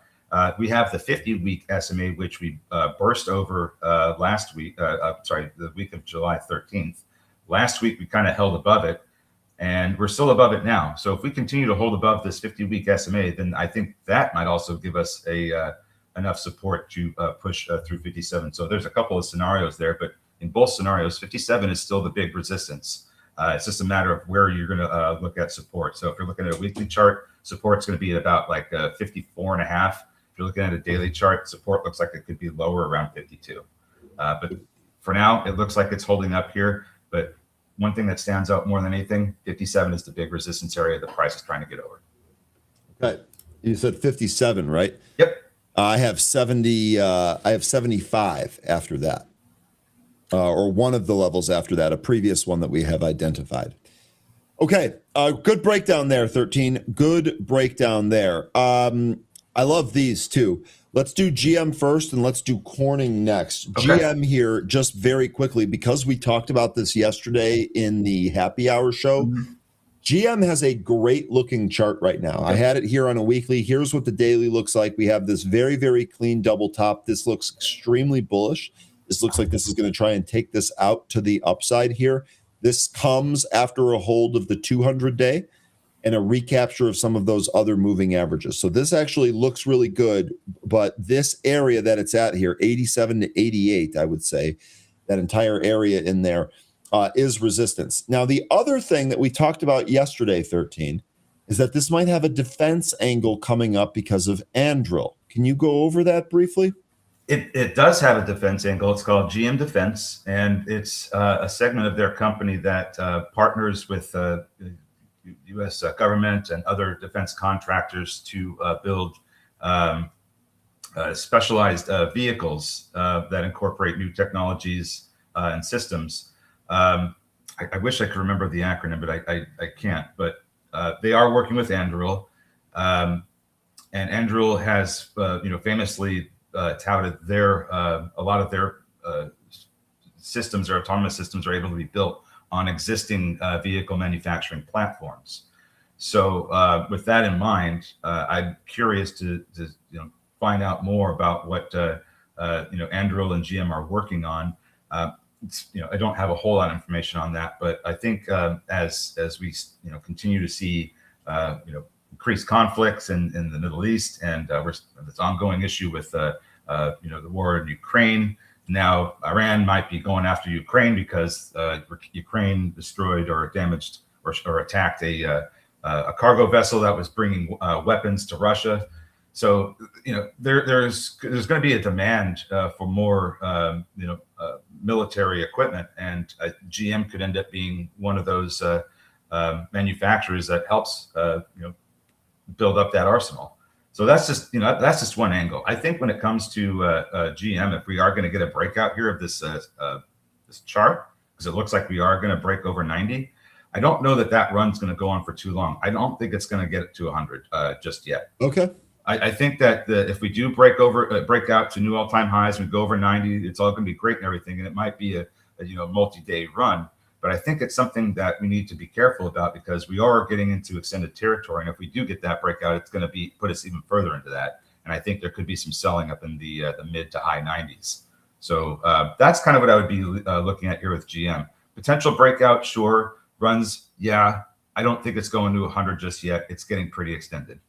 Okay. Let me ask you, 13. Let's say we get a pop above 90. Let's call it 91, 92.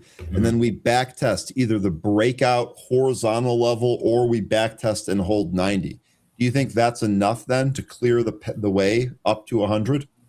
If we do get that resistance before 100 and we come back down towards 90, I think that could be a support area. I don't know if it's going to be the support area. Gotcha. You know what I mean? Gotcha. Okay. Yeah. And fair enough. We never know the future here. We do our best to try and predict it, but really good breakdown there again. Really quick, just a couple of things here. Where is this happy hour that we speak of all of the time? Yes. This happy hour is a Zoom-based call that is open to Benzinga Pro subscribers. It runs from 4 to 5 Monday through Thursday. We discuss charts, ideas, macro stuff, habits. We cover, excuse me, I'm sorry. We cover pro enhancements, ideas. It's pretty all encompassing. It's not as fast paced as this show, but I would say it is information heavy. And it is from experts. 13, I think that you agree. We get a lot of really diverse people in there that share a bunch of great info. I mean, how many times have you used a piece of info from another participant? I feel like it happens daily. Yes, every day. Every day. So it's a really good program there. It's just more kind of an unwind, but we cover a lot of stuff in there. So good question, Trevor. Got to be a Benzinga Pro subscriber. Company's got to make money somehow. Everything can't be free, unfortunately. Zach mentioning, isn't a double top a caution sign? Well, yes, it is. But this goes the same as all resistance and support areas. If we're banging against a top, double, triple, quadruple, whatever, and then we break through it, better still if we back test that level, That is a previous resistance that should now behave as support. So the thought here on GM is that if you're able to break this double top, especially if you're able to hold above, consolidate above, or pop and then back test and hold above, that's should be viewed as a change from resistance to support. And if you're going to be long, it should benefit that as a support area. It would be a really good topic to bring up when you have Mark Petrino back on is see if he can, kind of explain differences between double tops and how to tell when there are a double top versus a potential cup with handle or another pattern that does put in, two highs about the same area, but could also mean a different pattern is emerging based on the price action. This may be a double top, but I don't think it really kind of fits the price action between the two highs. I would want to see more of a clearly defined drop down a support level and then a return back up to the high. This looks like it chopped around a bit and maybe even could end up being a scallop that goes to a new all-time high. So that just because we have two highs in different areas isn't always a double top. And I don't think we really get confirmation that we have double tops until we start to see some of the resolution of those. So we would want to see some of that weakness occur right about here in GM. And it doesn't look like we're getting that just yet. So if we start blasting past this high, I think we nullify that whole double top idea. But if we do start turning around and coming back in, it's going to be either a double top or we could be facing a potential cup with handle. So just a couple of things that we want to consider here. Two areas in the same, two times we've come to the same area is not always going to be a double top. We have to take the rest of the pattern into context. Okay, love it. 13, while you were giving out that lesson there on double tops, FIRY went through the pre-market high. It's above 14 now. So that was a good call. We're going to start 13 off with a register ring here. All right. But I mean, just, I just want to put that out there because it does look like it could double top. But I think, if that's your thought on it and you want to protect yourself, then you have the time right now. But I think this would be a good, topic discussion to bring up to Mark since he's, the technical guy, right? Yeah. Okay. So I'm just basically going to say, ask Mark about double tops. Yeah. Can I also ask about bottoms? Sure. Yeah. Okay. And we'll see what he says about that. That's a good call, 13. We'll get our resident CMT to wax poetic on it. There you go. All right. And then really quickly here, Barb saying, I honestly would suggest Benzinga to everyone who can afford it. There really isn't any better all-in-one research. You can make money all day listening to Squawk. Fun fact, Squawk is the reason that I chose to purchase Benzinga 5 years before I worked here. So big time shout out to that. Okay, we're open. Okay. Sorry about the delay. Let's see what we got. Good luck today, folks. Looks like Livewire. It's slow out of the gate. It's trying to come up to the high of the pre-market. We'll see if it can push past that. High is 309. Fiery, that had a nice pop up to 1447 before we opened. So this could come back in. I have a very small fair value gap at about 1275 right above the VWAP. I don't know if that's going to hold, but just letting you know that that's there. All right. Let me see if I can find that drone news, Joe, because I didn't look at that. I noticed Ondas did pull here out of the open.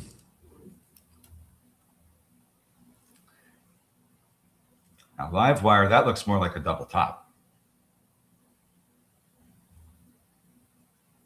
Go back to Livewire. It wasn't in the Ondas feed there. LYVR, Livewire, no. LYWR? LVWR. Now we're getting support from the 65 EMA.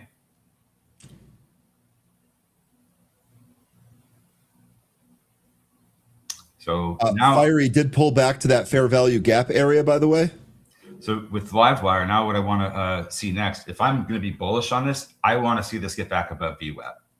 If we get that, there's going to be a possibility that this comes back up and maybe we can push back up to the 309 area where we're getting resistance. Then the whole pattern changes again. Maybe it's not a double top. Perhaps we get a triple top. We'll see. But first thing we need to see first is we need to see a recovery of that VWAP. Otherwise, double top, and I think this could end up going lower. End up losing the 65 EMA as well. So what happens here, kind of important. Okay, really quickly, FIRY did in fact hold that fair value gap area at 1275. It's back up here at 1325. Honestly, a 50-cent move just like that out of a very slim fair value gap, I'd be ringing the register on that, at least on partial, and then I'd put a stop at break even on the rest. DFNS is also rising. So is BIA. So a lot of our movers here, DFNS, this is halted. Halted, yep. Let me get you that time, 13. DFNS halt time 9:32:07. 07. Okay, so we're 40 seconds into that. And now we've got, let's see, what's going on with Fiery. So that's coming back down, looking for that support at that. It looks like about 1250. That area is potentially support. We'll see if that continues to hold. We got it from VWAP there. INLF, that's coming in some more. So that pop up to VWAP got rejected again. That's coming down to the 65 EMA. Hasn't broken down completely, but if we lose the 65 EMA, then the next support area is going to be closer to 420.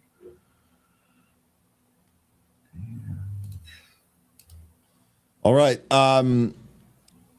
So FIRY, that is still holding above 13. So that's actually a decent move there. And then do we want to take a look at Corning? They reported earnings here today. How are they doing? Not great. They went right through their 200-day SMA as if it was nothing. But it looks to me like support's coming because this is getting to be pretty oversold on the daily chart.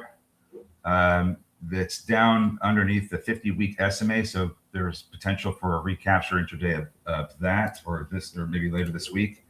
Monthly chart shows that this could go down to 100 before it really gets some good support. And if you want to get an idea of what this could end up doing, all you got to do is look at the price action from 2000.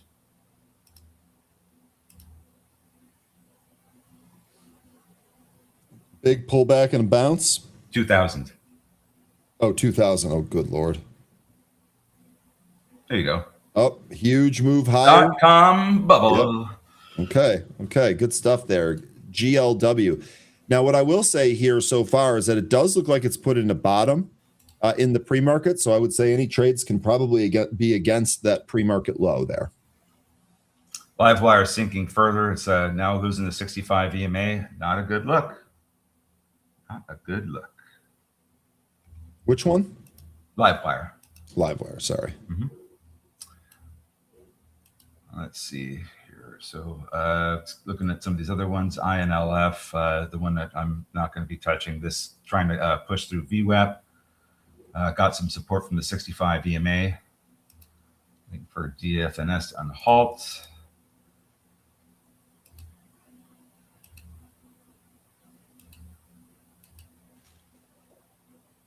ITRI. Finally, it makes power meters. Okay, that'll be interesting. I'll take a look at that in just a second. EKS mentioning UPS is down. The price that it was at prior to earnings was pretty much a fair value, in my opinion. I think that it was priced pretty well, and I didn't think there was going to be a whole lot more upside to that. So the fact that it's lower here is to me, I guess, not surprising. While it's halted up, that was also on the move yesterday. I noticed it wasn't during the time that we were here with y'all trading, but yesterday it did have some pretty good moves. Look at that in the toward the second half of the day there. Yeah, huge move higher here. Mm-hmm. And then Crim Biscuit saying kids pushing, and GP Gary saying T and Verizon off to a good start. I'm gonna look at ITRI. Itron. Oh, I love that name. Better than expected. Guidance above estimates. This is coming up to the 20-month SMA after getting support from the 50-month SMA.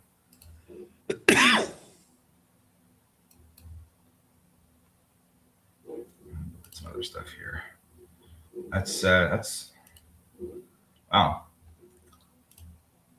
Good looking. Pola, POLA. This is curling off of its pre-market low towards the VWAP. Oh, that's got to be. Oh, wait, that was yesterday that moved. So probably not off of the earthquake. Usually when you get these disasters happen, like hurricanes and whatnot, Pola tends to get a little bit of a lift. Yeah, Itron, man, this company's doing pretty good. Let's look at the chart. Let's look at the chart more closely.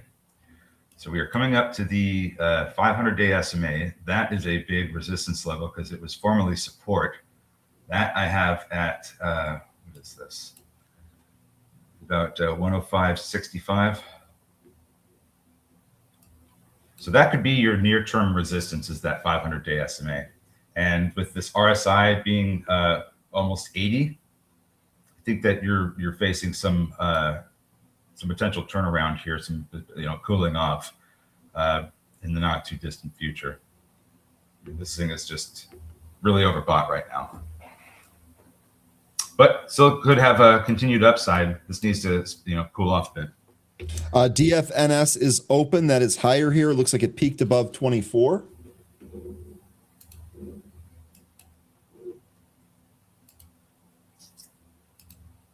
Yep. 2490.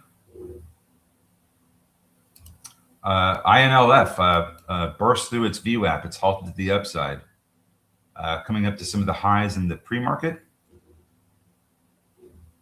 This one also has the very low float, but I do not want to get caught in this one. That's INLF, correct? Yes. Wild still halted. Let's see here. Starwood having a nice move up there today. We'll take it. Sorry, my bot's not running. I'm trying to diagnose that here. PayPal, this went to 58. Netflix getting a mention here. This is trying to climb over the 20-day SMA after it found support down around 65. FLX. Looks to me like if it does manage to get back above the 20-day SMA, you're going to have resistance at 75. That looks like a resistance area to me.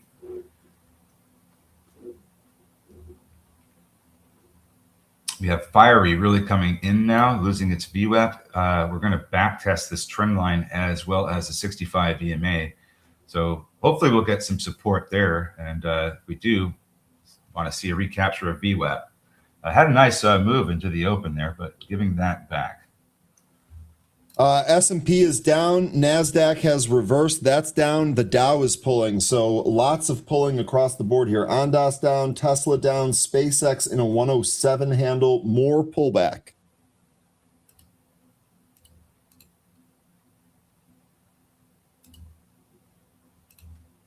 I think it's just one of those days where you got to be careful. If you're getting some gains on these runners, make sure you're paying yourself. Don't want that to turn around on you.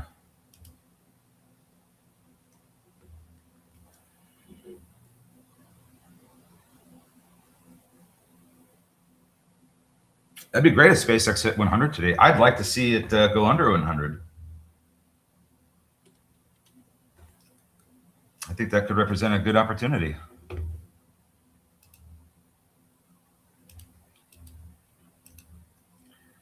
Looks like we're getting a bit of a reversal here in Fiery. Let's see if it can climb back over VWAP. With the number of other movers that are now halted, it may just be getting more attention. But watch for that volume to disappear once these other names unhalt. I think that's something we want to keep in mind here. Sorry, I'm still trying to deal with this. I apologize. No worries. It looks like Wilds is unhalted, and it gapped up and went higher. So we could see some prices from yesterday. There is some resistance coming up towards the 525, 550 area. It looks like wearable devices. I keep saying Wilds. Wearable devices is going to go into another halt here.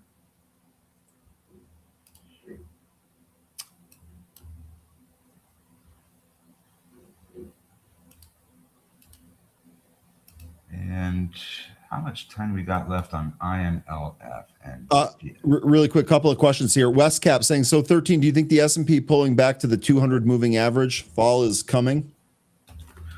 take a look at SPY.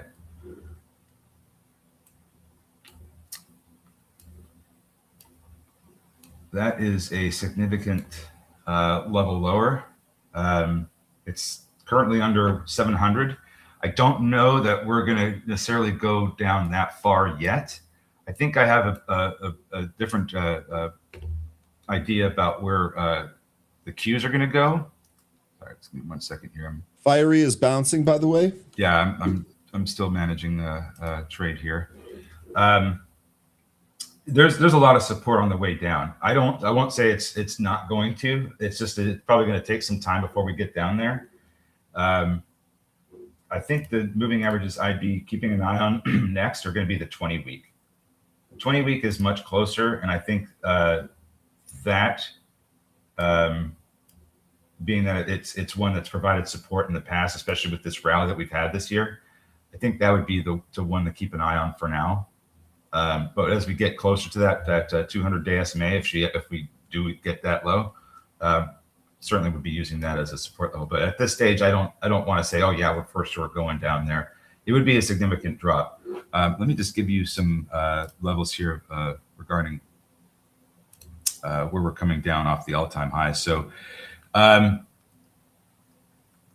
if we were going to go down under 700, we would be headed towards a 10% correction. We haven't even gotten to a 5% pullback yet. That's going to be 722.38 when the SPY gets to a 5% pullback.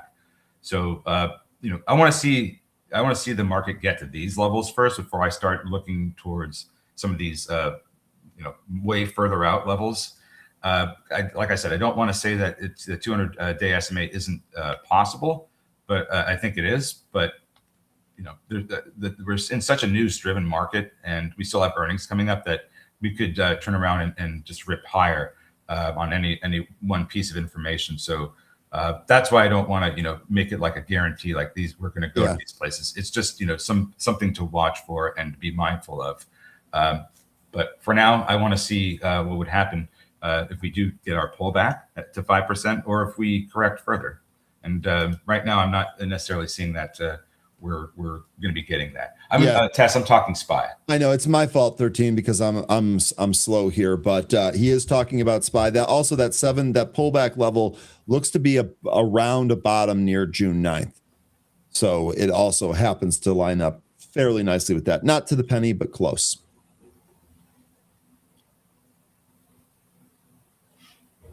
Yeah, but Fiery is recovering here. Back above the VWAP. Looks like volume is kind of waning a bit, though. INLF, it unhalted and then went into another halt. I think we may be able to draw a trend line here with using the highs. Yep, I think you're exactly right. That could take us to about 650.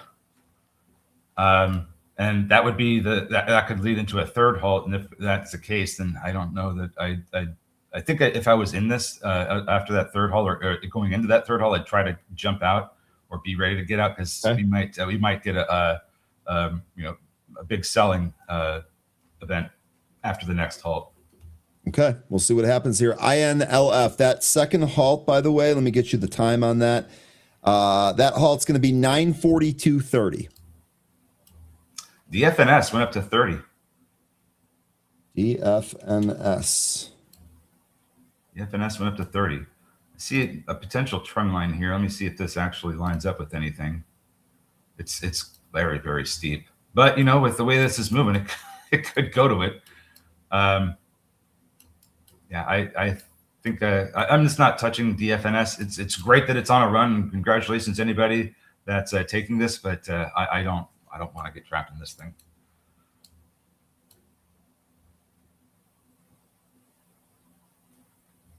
Yeah, it's halted. So if we use a trend line here and this keeps going, maybe the 40s, maybe the 40s. I am not going to try that one. I have other things that I'm looking at here.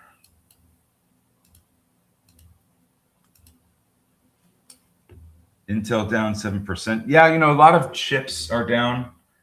Still think we're seeing some more of that rotation. Let me speak on the Qs a bit here, because You want me to go to a bigger chart for the Qs? Sure, that'd be fine. Okay. I'm just going to go back to what I was saying. So unless there's some major news coming that drives tech back up, it looks to me like the Qs could continue to come in and find support somewhere between 630 and 640. Perhaps earnings gives the Qs a lift, but I'm not sure it will mark the start of a recovery that results in new all-time highs. So that's kind of where I'm at with the Qs. It looks like there's some more downside coming. Yeah. And that 630 to 640 level is about where I think that support's going to really kick in. So that's just just for the Qs. It's just for tech. So that's basically my thought on where we're headed with tech for now. I think that it's going to be weak for a little bit, but we don't have I don't think we have too much more to go. 630 to 640. We're under 670 right now. So let it come in some more. Give the market a correction. It's going to give back a good portion of all the price action we've had this year. But I think that would be healthy for more upside because we really did need to correct, I think. Yeah, let's see if this can get down to the 200 and kind of hold there on tech. All right. Fixed my bot, back up running, took an Apple trade here on a curl. I'll let you know how that goes. And now we have Fiery coming in towards the 65 EMA. This is going to be a support level here that is going to have to hold. And this could be one of those stocks that ends up trading like crap in the morning, and then later on the day it just takes off again because hey, it's got a lot of money now. Hey, it's got a short squeeze. Hey, it's this and that. So it just might get picked up. And yeah, it's got a low, a low float. 6.35 million shares. Let's pick this thing up and push it around some more. Totally could happen with Fiery. Yep. Okay, RNG been pretty good since earnings. One of the few holdings that are up. That's going to be Ring Central. We actually talked about that, I think, last week very briefly. Ring Central is indeed holding up here today. RNG. This looks like it's recovering. DRAM starting to bounce. SPY is bouncing here. It looks like it bounced off 736. No signal to enter a trade. Ring looks like it's having a great move up, but it's extended on the daily. It's getting to be extended on the weekly. If this does continue up some more, I think that once you get into like to 60, like the low 60s, you're probably going to see some profit taking or some selling, something that's going to pull it back down and allow this to cool off because we are, it's a great move up, but it's getting to be extended here. And if you look to the left, it's running into some supply that hasn't been touched for 4 years. So just something to keep in mind here with Ring Central. It's getting a little bit extended. Looks like it's on the recovery, but these recoveries do feature some selling events. Okay. All right, good stuff there. Ring Central, that's making a nice move. SPY is still bouncing here. Went to the VWAP. So far, it stopped there. We'll see if it firms up at all. NASDAQ also trying to bounce a little. So is the Dow. So it looks like it's doing its best.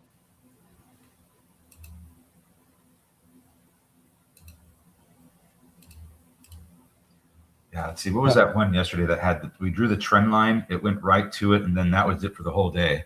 That was Livewire, I thought. Was it Livewire? Yeah, I think so. Let's see here. Just thinking that we could end up seeing something similar. Here's yesterday. We drew a trend line from the day before, went right to it, stopped, and now it's holding here. And actually, it looks like it's going to try and break lower here. That was so. We still have not been able to match that price, 357. That took. We drew that trend line. We pushed past it, hit that 357 high. Haven't been up there since. So I'm only pointing that out because we could see something very similar with INLF and with DFNS if we do hit the trend line that we drew with both of those. If we get up there and hit that, that might be it for both of them. That the high, that might be it. Yeah. So just keep that in mind. BIA is not doing well. Let's take a look and see. Still up 11%. Boy, nasty set new high, pull all the way back down to the low of the pre-market here. I think 442 is going to be your next spot there. That might be an important one. I like the 200 EMA. That's about 440. You said 440, right? Yep, that was, and I was doing the 200 EMA, so we're talking about the same thing there. Okay. Yeah, that looks like the next support here to me. And one thing I'd be a little bit concerned about is when we unhalt, do we gap down beneath that? If yes, I could see the price trying to recover that, but getting rejected.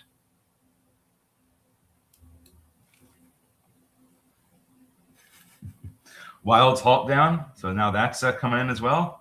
Oh, and then look at what it just happened with BR. Right, break right beneath Almost, on the halt, and almost. it's trying to recapture it. Yep. All right. Okay, so let me go to S&P futures finding resistance right at VWAP there on the 15-minute. SPY also kind of stopping, obviously.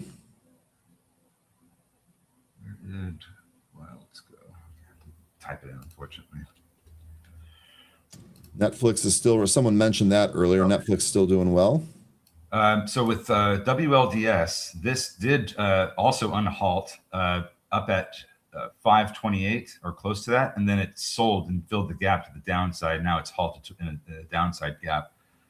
A lot of what happened yesterday is happening today, just much sooner in the day. Now beyond that was fantastic, where we had that move down underneath the 200 EMA. We recovered it. Now it's trying to get back above the 65 EMA. I'm not sure that it's going to. We'll see if this goes sideways. If this holds this 200 EMA, maybe it can recover, but it's got to hold that moving average. INLF. Wow, it opened higher, almost hit the trend line, and then broadsorted. I have it hitting the trend line. Oh, okay. Maybe I drew my trend. It looks like I did an all right job with that. Mine is a little bit high. Let me adjust that. I still don't have it, but you know what? That's close enough. I'll say it's close enough. And you know what? I adjusted mine a little bit more, and it actually looks like it tagged it like almost to the penny. Okay, so there's INLF. Let's see if DNF or DFNS does the same thing next. This is wild stuff, guys. Yeah, it is. Man. Definitely feels algo driven here. Oh, very much. Yeah, I think that we're not looking at real people trading when it comes to this stuff. One of the algos might even be watching this stream right now. Trendline, you say? That computes. DFNS, the last halt, Kathy, I had this down here at 945.50. So we're looking at 955.50. So another minute until DFNS unhalts. AMKR. And Jay, we have seen wow, that is a nasty pull. We have seen some pretty good earnings, didn't it? Yeah, we have seen some pretty good earnings today. I think UPS had some pretty good earnings too, but like I was saying, it was already at a really good price, and I don't know that they've really. I'd have to read the report, but from what my understanding was prior to reading the report, they were already at a really good price. And without the Amazon business, sure, their margins have improved, but their volumes are much lower. So I don't know that they're necessarily in a state of going much higher yet without more of a growth angle. And that's what I need. That's why I need to read the report. AMKR, on the other hand, this thing is looking like we could be getting a bounce pretty soon. It's getting oversold big time. Down 23.5%, coming into a support level here on the daily 13 or consolidation area at minimum. Yeah. I think the end of this is probably $40. There might be some more downside there. Yeah, I'm kind of seeing that there too. 40 to 41, right in there. Let me look at a different time frame, see if there's anything else that stands out. We just went through the 50-week SMA. And the 20-month SMA is down at 37.13. So that could be another area, like an overshoot support. If we go beyond 40, that could be the spot there too. So looks to me like this is giving back everything that it gave, or it got when in April and the months that followed. So I think that's where support could be, down around that the high 30s, low 40s. DFNS resumed and halted again. Okay, so we're still marching higher. 10. Still marching higher towards that trend line. This is gonna be hilarious. I don't think I added that on here. Where was that from? So I started from the, these are both in the after hours. I started with that high at about 4:30. And then the high at about 5:30. So 4:30 and 5:30. Got it. Yep. Got it. We'll see here. Now, EKS mentioning that CalMaine is up 5%. And I think that has to do with the recall, the salmonella recall for eggs. That was something that I saw in headlines, I think either over the weekend or yesterday. So this is calm. Yeah, that could mean a rise in egg prices. And 13, I'm going to leave the intraday chart here on calm on the screen, but I have to step away. Just one sec. I'll be right back. Okay. We've got a daily chart here. We are we have climbed back over the 500-day SMA. This is actually, first meaningful move over that moving average in a while. We are on the verge of a golden cross. It looks like CalMaine may have some more upside here. If maybe 110 it goes to. I think the next resistance area I'd be keeping an eye on is 100. That looks like it could potentially go there. We are getting a little bit extended to the upside. We're not overbought just yet, but as we approach 100, I think that would be a good spot for this to maybe start to come back in a little bit. Now, if we do get that resistance around 100 and this starts to cool the RSI off and come back in, I think I want to see this hold above 90. And if we get all that, it's going to probably go higher. So hopefully that ends up being the scenario we see here with CalMaine. A little bit move higher. Maybe we see 100. It's going to get extended. And when it comes back in, let's see if 90 holds. That'd be fantastic. Yeah, gotta love those golden crosses.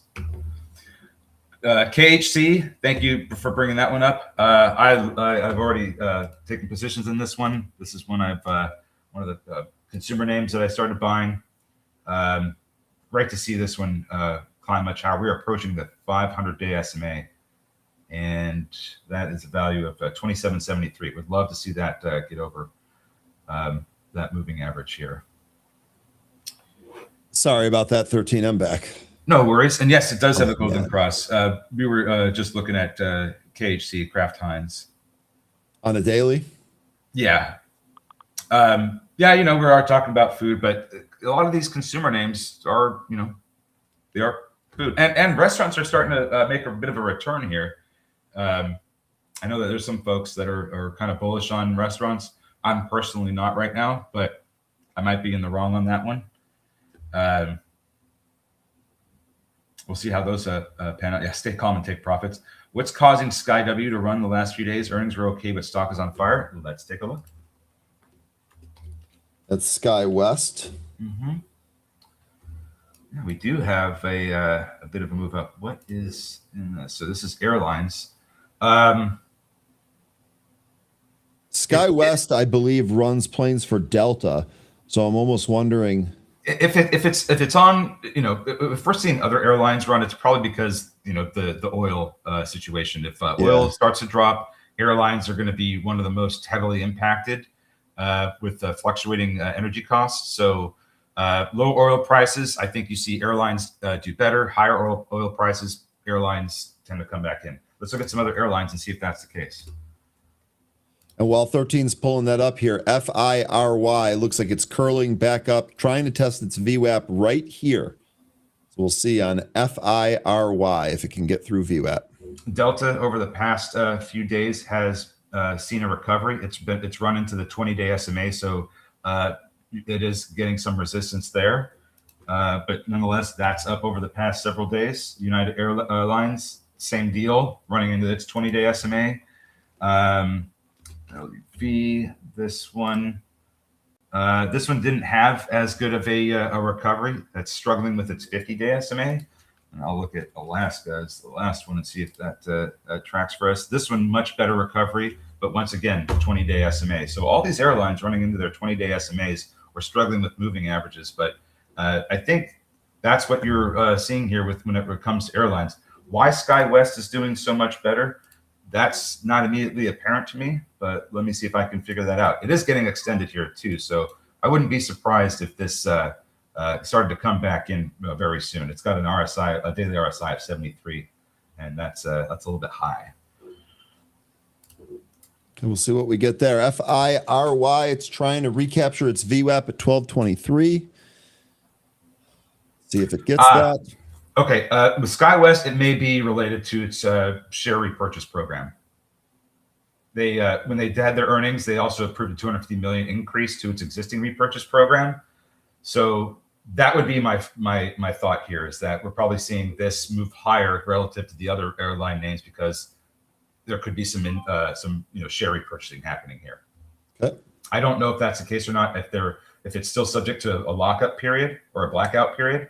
But that would be my first thought here. Jet fuel. That was the other thought too. Was the drop in energy costs leading to a rise in airlines. Intel still coming in. We'll see. Someone had a $75 target. I think that was you, Zach. Let me know if you think you're going to get that on Intel. FIRY still above its VWAP, so that curl looks okay. Good stuff on that, Wiss. Good mention on that. Well, it's basically right at its VWAP now.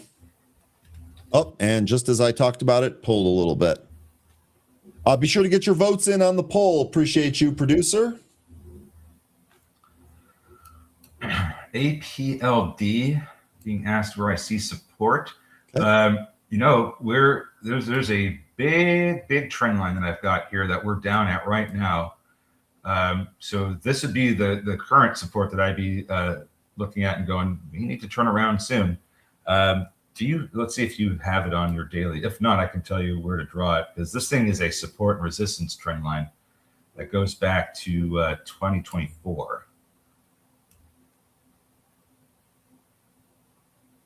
Do you have a daily on? Sorry. Okay, so you don't have it. I started from the high in June of 2024. It's like June 25th. Okay, I've got that here. And I drew it through the high of June 2025. And if you just keep that going through today's price action, you'll see that this trend line not only was resistance, but in September last year, we broke through it and it became support, and has been support ever since. So this is what I'm looking at here as the next support level for APLD. If we lose this, I think $20 is your next spot. Okay, here is that trend line. Yeah, hopefully that's helpful. All right. Yeah, Cynthia, my bot stopped out of Apple on that cloud curl reversion. Did not work. 0 for 1 on the bot today. At least I got it working again.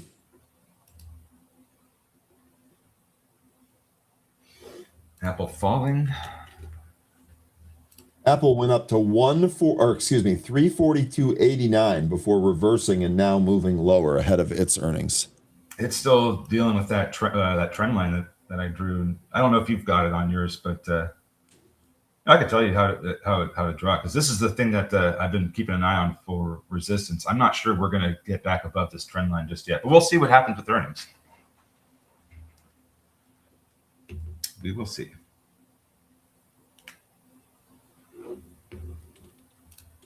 Yeah, EKS, most of our VWAPs are going to be on intraday charts like the 5-minute and the 1-minute.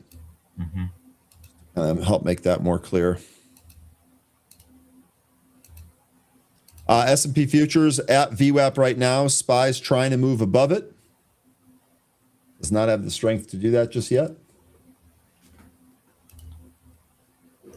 Looks like INLF is back open. This thing came back down to VWAP, found support, and it is trying to fill the gap from that halt.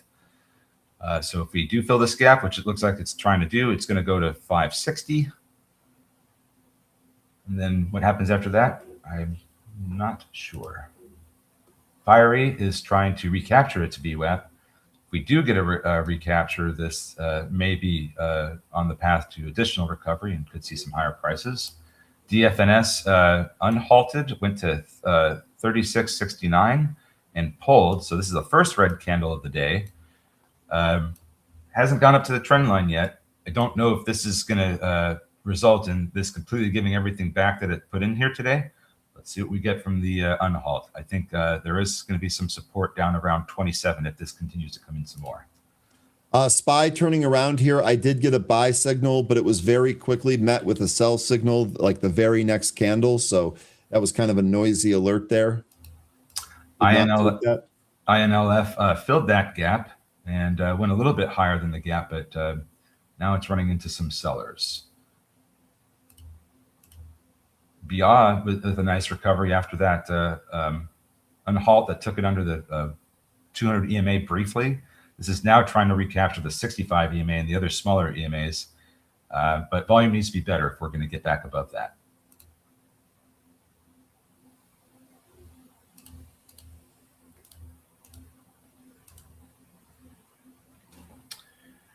I haven't seen anything on the unusual options yet here today.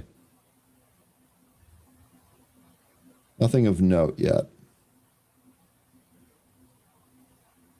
Yeah, and I think it's just perfectly fine to be patient with what the market here's is something right now. interesting. What's that? Ticker SOLV. This is Solventum.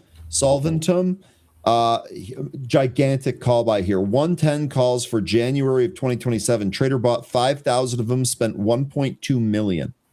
Those are the 110 calls for January. Ticker SOLV.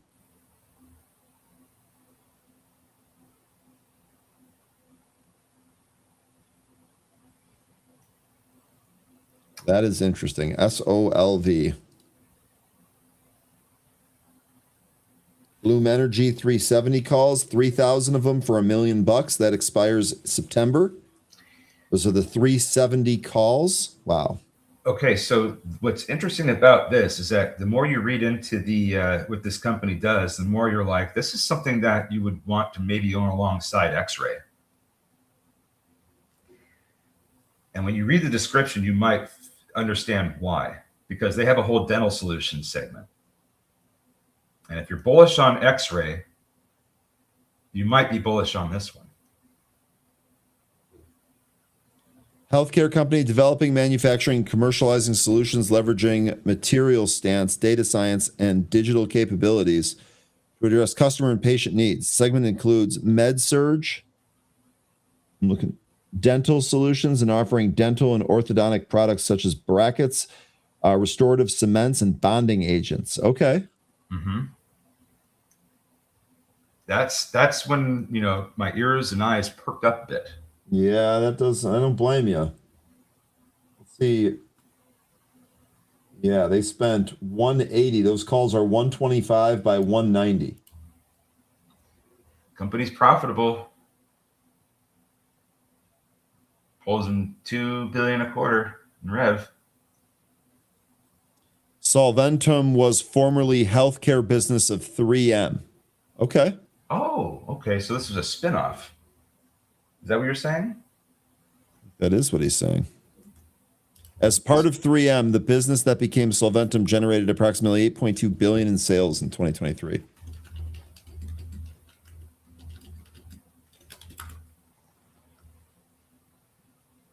Interesting. Okay. And 3M holds a 20% stake. And they intend to dispose of it.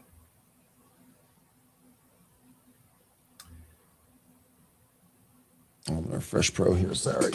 Yeah, this is an interesting one. Thanks for bringing this up. You're welcome.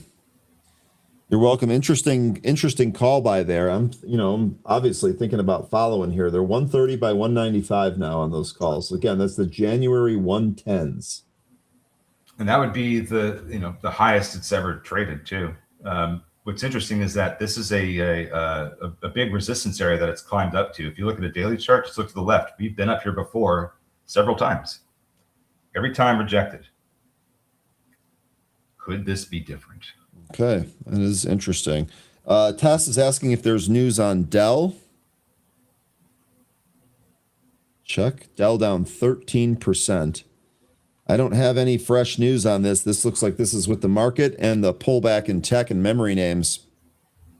And then you guys, the poll results are in here. So we had asked, which of the 4 Mag 7 names are you interested in that are reporting this week that you're interested in the most? Amazon topping the list there, 33% of the vote to Amazon, 26% to Apple, 23% to Microsoft, and only 18% to Meta.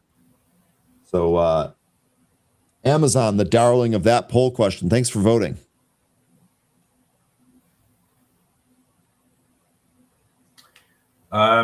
Yeah, I'm not sure why there's such a big move down. Well, it might be just sector related with Rocket Lab. I think a lot of space names are down today. Let's take a look here. Seems like a lot of the momentum names are still pulling back, whether it's drone, space, AI, or otherwise. Yeah, big red in the space names today.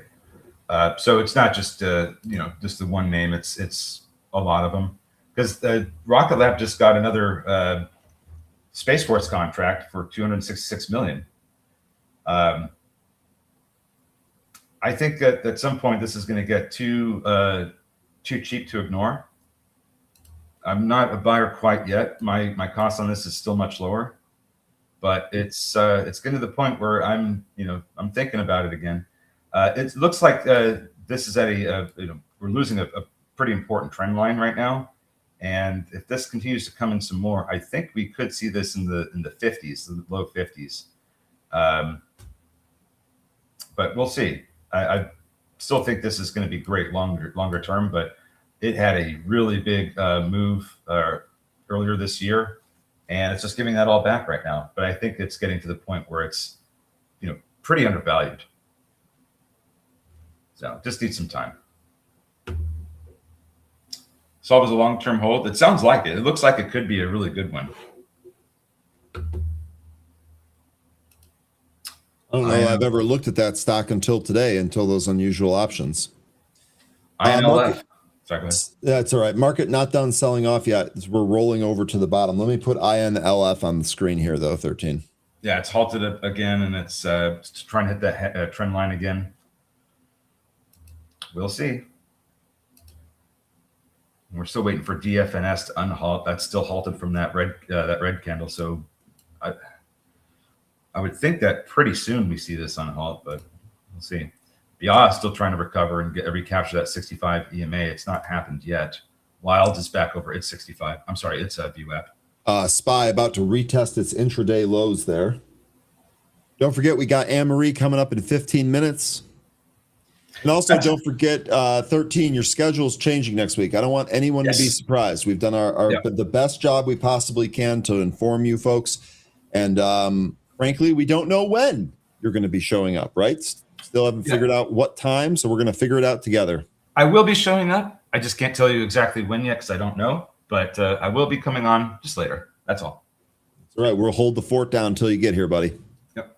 And then there were several things that were said here. So this is a good idea. When will there be a poll on Fed rate decision? Probably should do that tomorrow. Right? What's that?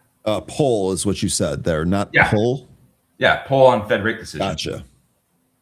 I mean, I would think that's a good idea to have maybe tomorrow, because that's when I believe that's when we get the rate decision, right? It's on Wednesday, or am I thinking Thursday? It should be tomorrow, yeah. Bello, thoughts? Pull the chart up here. This one is still coming in. I still like it. So we are coming down to some of the lows from earlier this year. So we could see 850, low 8s as this continues to come back in. And I still have a position in this, but I am just waiting for some more bottoming to happen before I pick some more up. I still like this company, and I like what they're doing. I like what their machines. And I think they're going to be absolutely crucial to the future of manufacturing in the U.S. This and many other types of 3D printing. So, Alan, he says, 13, you're one of my favorite people in the entire business. Ryan, you're no slouch either. Don't sell me short. I'm a tremendous slouch. Thanks, Alan. And I don't sell Ryan short. He's, I should probably work on my posture. You say that, but I appreciate it. Alan, thank you. Good to have you here, Alan. Space names wait for SpaceX to bottom. Then see, I'm that's kind of where I'm at too, and it still may be a little bit of time for SpaceX to bottom, because we still have a lot of share unlocks happening and potential share dilution through the acquisition of other companies like is it Anysphere or Anyspace? I can't remember the parent company of Cursor AI. But that's what they're picking up. What do I think of Egg or Pola? Pola, like I said, this is one that this tends to move whenever there's some kind of natural disaster. It is a portable power generation company. They sell diesel generators and things for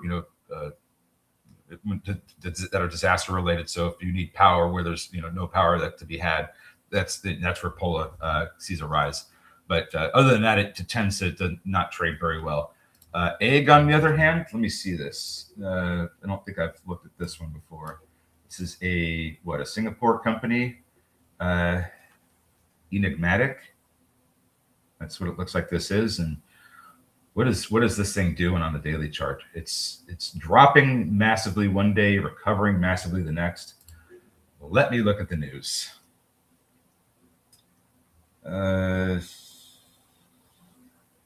So it's looks like there's some funny business happening with its stock. They are investing in Kung Fu Land. Yeah, I don't exactly know what to make of this. Looks like it's a cross-border licensing company. I don't know enough about this to really have an opinion. I would have to spend some more time on this, especially when a stock is making massive moves down one day and massive moves up the next. Floats, it's 8 million, but I don't really have a good opinion to give you on this one. I would have to spend more time on it. It's kind of wild. Sorry. Is anyone buying anything in tech, hyperscalers, softwares? Not yet. Nope. Not yet. My bot's trading Apple on a potential curl again here. It got stopped out the first time, but it's trying it again. But other than that, no. Scott mentioning the tech sell-off is wild. We are still seeing that. NASDAQ at the lows of the day. SPY's trying to hold its lows of the day, but I'm not sure it's going to hold up yet. NASDAQ really pounding the lows down there. I would like to see if SPY is going to end up doing what it did yesterday, where we, trade underneath 738, maybe go down to around 736 or lower, and then we get a recovery that lifts us back over 738. That's been quite literally what's happened over the past, 3 trading sessions. We'll see if it happens again today.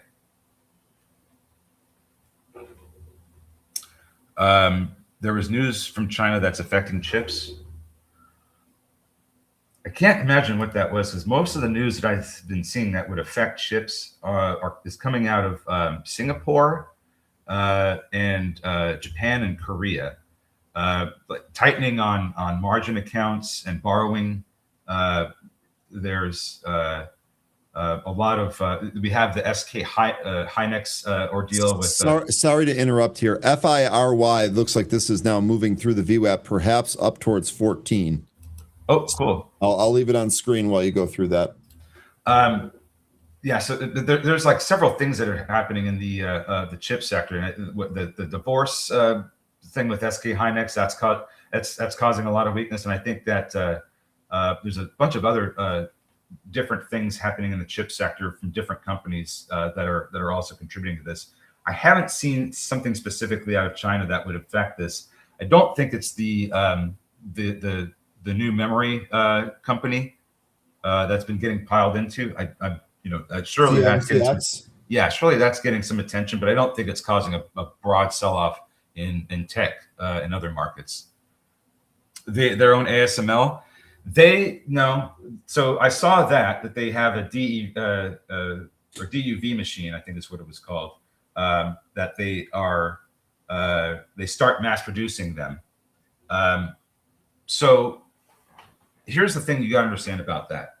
These headlines that they put out are meant to try to entice investment into those businesses without ever having any proof that they actually do the things that they're going to do. So them saying that they're mass producing a homegrown DUV chip making tool is a really good way for people or for investors to go, oh, well, maybe I should put money into that. And I think that's a mistake. There's no proof that their DUV lithography machines, like let's say we'll call it the ASML type of machine, is anywhere near the quality that ASML is. There's nothing that's definitive that proves that. Another thing that we have to watch for is how great are the yields going to be. Just because they have the capability, or they say they have the capability to make a machine, doesn't mean that it's going to work or that it's going to necessarily produce high yielding results. I think once you start to see the information and that's verified that these machines are capable of doing what they say they do, that's when we want to actually start looking more closely at that particular line of machines. But right now, I think this is just a PR headline. It's trying to entice investment into the Chinese names. It wouldn't surprise me at all. It wouldn't be the first time nor the last time that they're going to do that, 13. Really quick here. Congrats, Westcap, done for the day. Have a good one, my man. Really good stuff here today. And Jay mentioning that retail is strong. Lululemon, Yeah. A&F, Crocs, and Target all strong here today. Yep.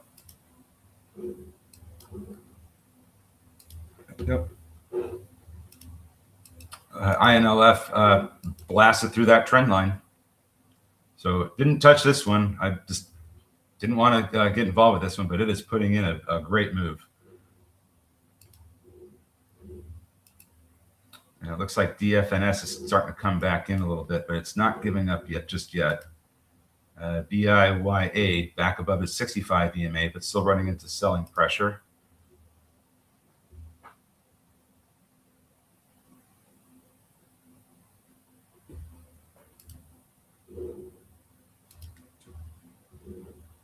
And what else is looking good here? Livewire Apple's finally curling up off the bottom. Bot caught that one, thankfully.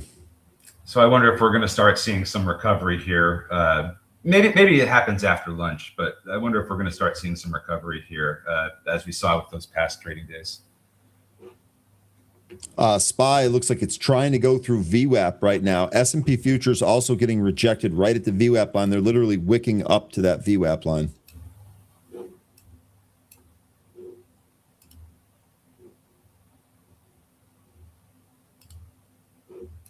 Just a couple of minutes left here, 13, before we move over to Anne-Marie. Thanks for all your help, man. Sure. Totally debilitated from this back injury. I hope you get well soon, man. Yeah, me too. I can barely walk and I can't concentrate on anything. I've been there. I've had a back issue before, so bad that just rolling out of bed sucked, and you had to kind of crawl your way to the shower. And once you got that hot water on, you started feeling better.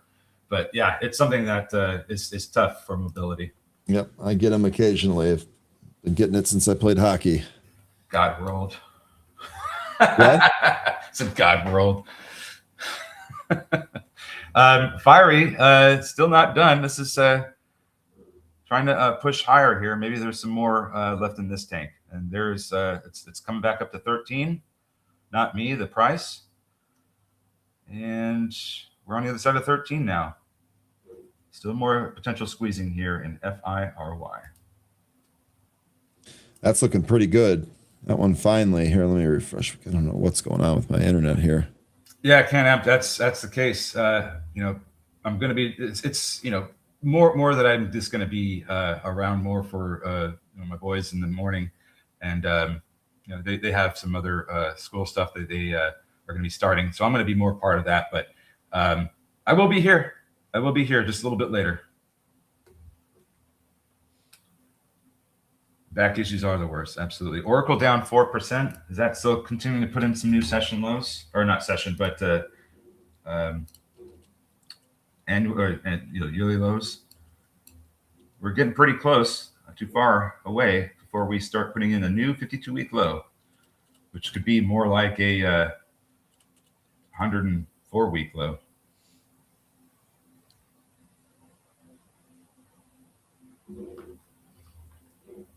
Fiery continuing to go here. This is through 13 again. I think I will draw a trend line here on the top side just to give me a little bit of a target. Yeah. And you know that it's not going to go much further into the 14 handle if this is going to be resistance, but it certainly gives us something to look towards. And this was, you know, as soon as this crossed the trend line, the downward sloping trend line, the breakout one, in the pre-market, I was like, okay, this thing's got something in it, and great to see that this went up to 1447. I don't know what to expect for the rest of the day, but that court case, that judgment that it received is substantial for the company, and it does have some pretty good short interest. So there may still be fireworks in this one. Spy, stop me if you've heard this before. Rejected at VWAP on that move up. Now we'll see if eventually it can get through it, but that would definitely be one of the areas to watch there. Thanks for all of the well wishes and help here. Acupuncture, that's an interesting one. I use a teeter hang up to hang upside down and stretch the back out. I cannot wait to get on that. Cannot wait to do that. As soon as we end here, that's what I'm doing. Yeah, UKS, you know, it would be fun.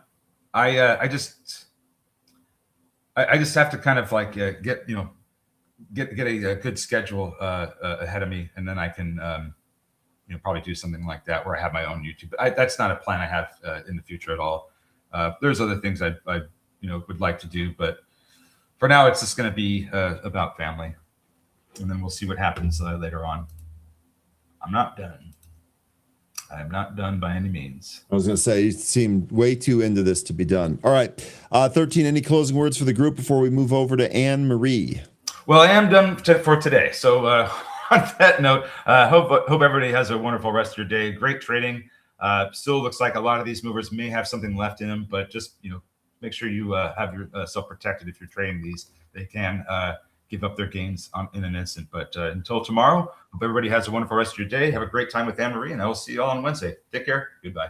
All right, 13, really good stuff here again. Take care. We'll see you on Happy Hour, and we'll see you again tomorrow. 13's departure leaves room for Anne-Marie. We'll go ahead and bring her on. Anne-Marie, how you doing here today? Pretty good. I don't know if anyone suggested the cold plunge to you, but you will have immediate relief. Okay, might have an immediate other problem as well, from what I understand about cold plunges, but I don't have a tub for that. So I'm going to have to skip that here today.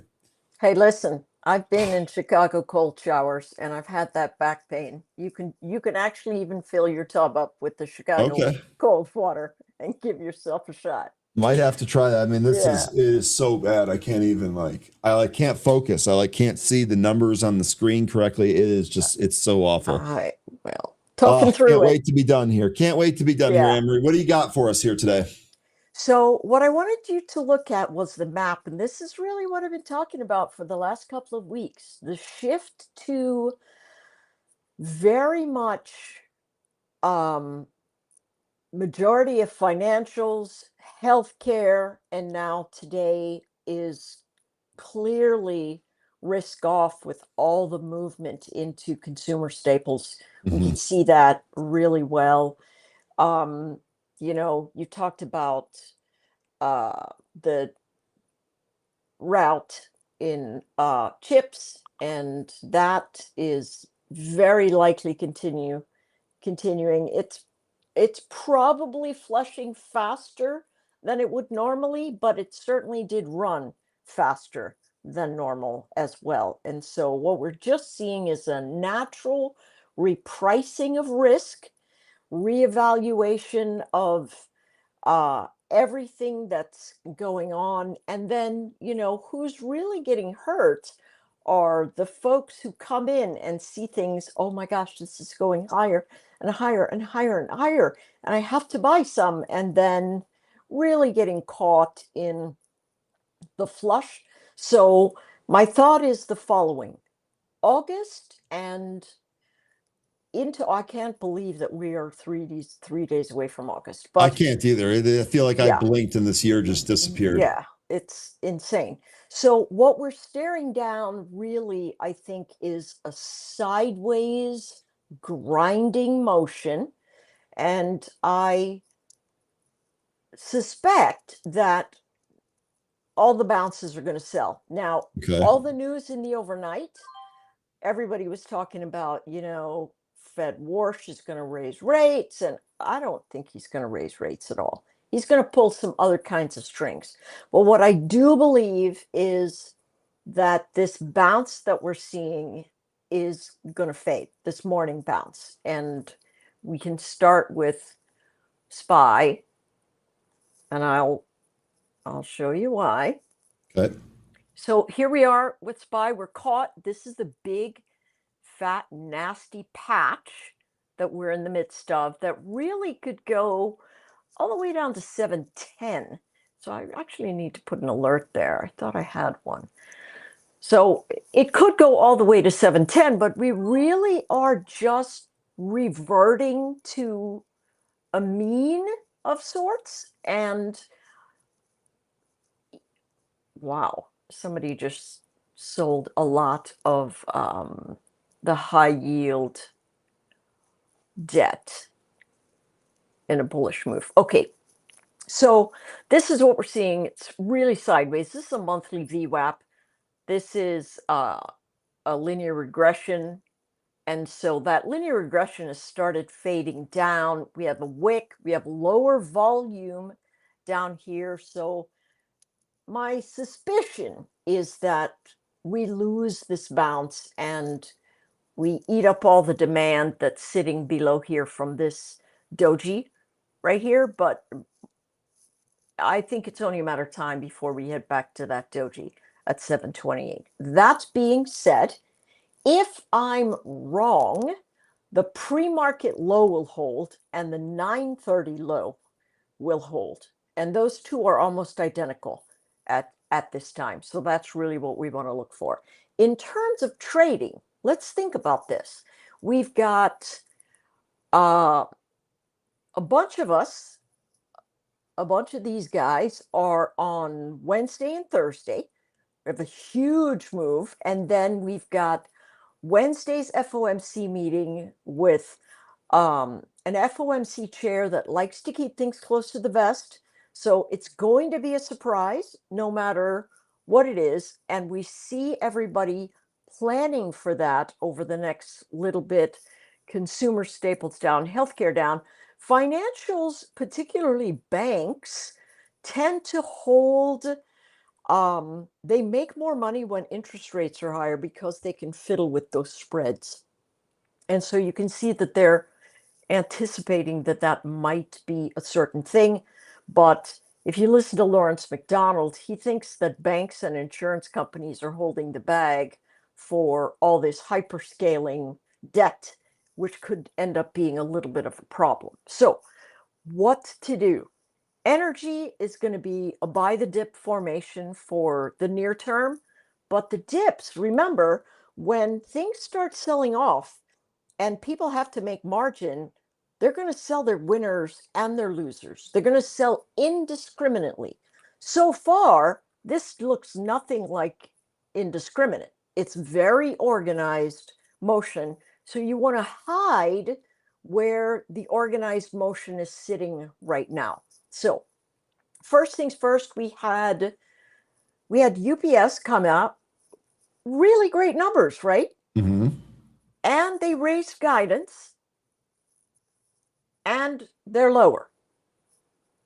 So the question is, what gives? Now, they faded just like the broad market and bounced off of this edge, but it looks pretty sideways to me.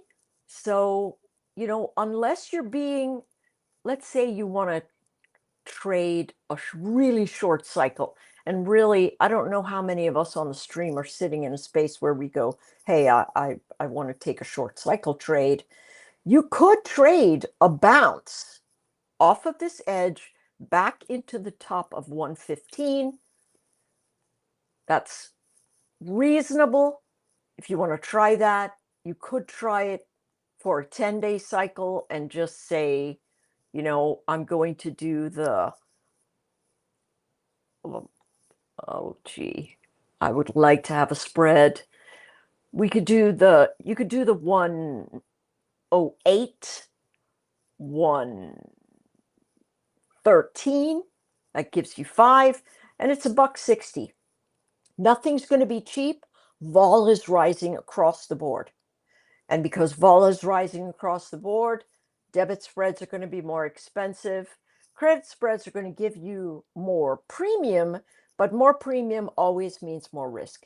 That's the short story of all of that. So if you're staring that down and you say, hey, listen, that's great, I'm going to do that. If you want a longer term, and this is what I would suggest simply because of my expectation of the next several months, I would say, you know, if you bought yourself, where would we say that this would go? 122 is the top end of the rise. And so you could go 115 to 125. You could even turn that into a butterfly.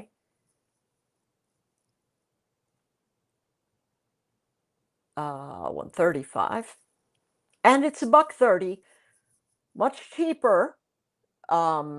Gives you a lot of time, a lot of room. And listen, to be honest, most of us aren't great at that timing element because we're always struggling between logic, intuition, and emotion in every minute of our decisioning, unless we're using some kind of automation. But that call butterfly for UPS, they had good numbers, they guided higher, everything looked great. Kick can down the street and give them some room to run in general. That would be my thought. Let it go into November. Things tend to rise because the one thing market hates is uncertainty, and that's all we've got right now. Yep. Pure uncertainty across the board. Maybe we see less after the midterms. That's what we've talked about, but Yes. we've seen before. Maybe not as much certainty as we had hoped. Yes. So, or indecision or gridlock. I mean, that's really what we're going to end up staring down, right? So, what do we have? We've got Amazon coming up. My heart's with you, dude. I just got over sciatica, which I couldn't even lie down. So, It's so awful. back pain is It's just absolutely horrible. awful. It's totally debilitating. Like I can't do anything. I can't see the numbers. I can't concentrate on anything. Have you ever tried Deep Blue? No. Oh my gosh. It's expensive, but you get it on Amazon, but it's great. You have to buy the two things. You have to buy the little, it's like a therapy thing that's just oil, and then the cream works great. I highly recommend it. Anybody in the chat knows Deep Blue, tell them how awesome it is. Okay, so everybody's got some, great ideas about Amazon. My thought is that Amazon is also sideways, and so selling premium into earnings is going to be the better bet. Where would the edge of that be? The bottom of the last earnings candle. If you don't like that, a lot of people hate iron condors. They have just a terrible hate for them.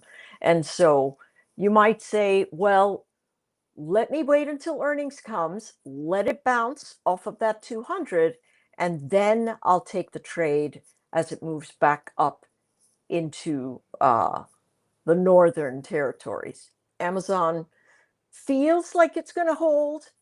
The VWAP is definitely sideways. They buy the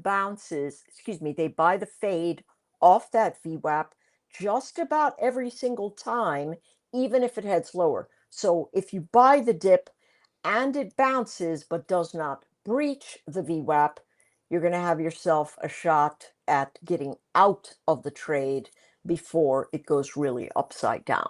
So I like that. What would be the trade I would use? I would use an iron condor, except I would probably give it September to get more premium. And let's see where they're sitting. 10,000 of them. Wow. A lot of people are piling up in here. What was the bottom end of that level for Amazon? 200. 200. Okay. Yeah. 200 down here. So it could go to 180, but I don't know why. This is very interesting that they're piling up here. A ton of them piling up all the way down to 190. So this might be one we could run. 190, 180, and then, I mean, there's still a lot of bullish flow over here. Let's follow the money here. 270, 280. Now, see, that doesn't give us a big enough spread. My minimum is $2 for a $10 spread, $1 for a $5 spread, and this is underneath that edge. So the vol is really not delivering anything. I would wait until after the earnings. But listen, your superpower, I know I sound like a broken record all the time. It's always going to be putting alerts on price actions that are important. And so that number for us here is the breach and hold of 3 earnings candles ago at 250. And so going to set an alert there. The best thing to do is when it comes down, it's going to give you that fade, and then that fade is going to allow you to bounce off of that edge. Sorry, here's my very slow pokey machine. All right, above 250. And so that's what we're going to look at. That'll be Thursday. We could probably look at this again on Friday when we get together to see how these pieces hold together. All right, let me see. Yeah, everybody's just piling into the short side. So really what we want to see is a gigantic flush of downward flow and then the failure to hold a low. And we can see that that's going to be a bottom. But a lot of things are very red. What's not red is this one. This is a nat gas ETF. And if you're thinking about something longer term in your portfolio, right now, nat gas is very free and easy, but everybody's turning to it because it's free and easy. And once they liquefy it and learn how to move those spaces better, this was a perfect fade into a nice bounce. Long term, this one is great. Full disclosure, I am in this, but it's got a monthly VWAP that's really holding. I was waiting for the pullback into the monthly VWAP. It's nearly here. It looks really great. Okay. Coke is going to report. Is that tomorrow? Actually, I thought Coke did it today. Oh, okay. So they are in. Yeah, Coke reported this morning. Yeah. So that's pretty nice. That looks pretty good. So your question would be, does it breach the 92 and hold, or fade and fill the gap? At which point it would end up being a pretty nice bounce. Also, this is interesting. They're holding pretty well. You know, in terms of motion, this could be a long if you gave it some time, right? So if you said, hey, this is great, it could come all the way back down to 80. So you could say, because I am a serial option seller, you could say, okay, into the next earnings, I'm going to, wow, that doesn't give us any premium at all. The vol is very low. That's why. So you could look and say, you know what? I'm going to buy the 92.50 and I'm going to sell the 100. That's $1.70, but it's also, 7.50 on the upside. Not a bad trade at all. If you say to yourself, well, I wouldn't mind having Coke in my portfolio. I mean, if it's good enough for Buffett. then it's good enough for me. And so there you go.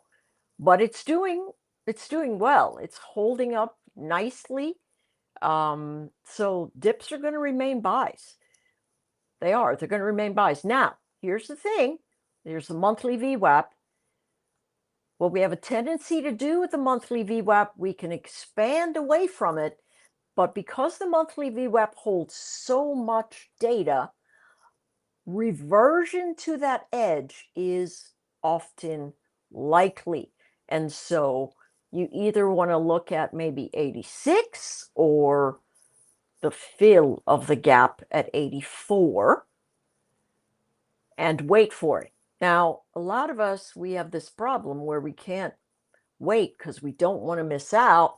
And I got to tell you, that's one of the most dangerous things that a trader can do is just jump in and say, hey, I don't really care.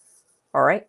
The next one, who doesn't have a ton of hyperscale news around it, but still is sitting in a space that's vulnerable to me, is Google. Now, notice what's happened. Again, monthly VWAP, last earnings event, went to the first target, came back to the open, could not hold above the open of the earnings candle, fell right through it, went to the first target beneath. Now this earnings actually takes it to the second target. To me, these bounces are going to be sells in the near term. They just simply are. The VWAP tells me that they are going to have selling pressure on any bounces. So what do you want to do? Either you wait for the bounce into 345 and you take the trade, or you just give yourself time and say, you know what?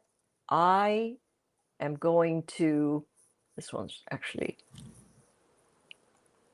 doing fine. I'm going to go out into October and good grief, I forgot those edges. 400 probably be that one, and then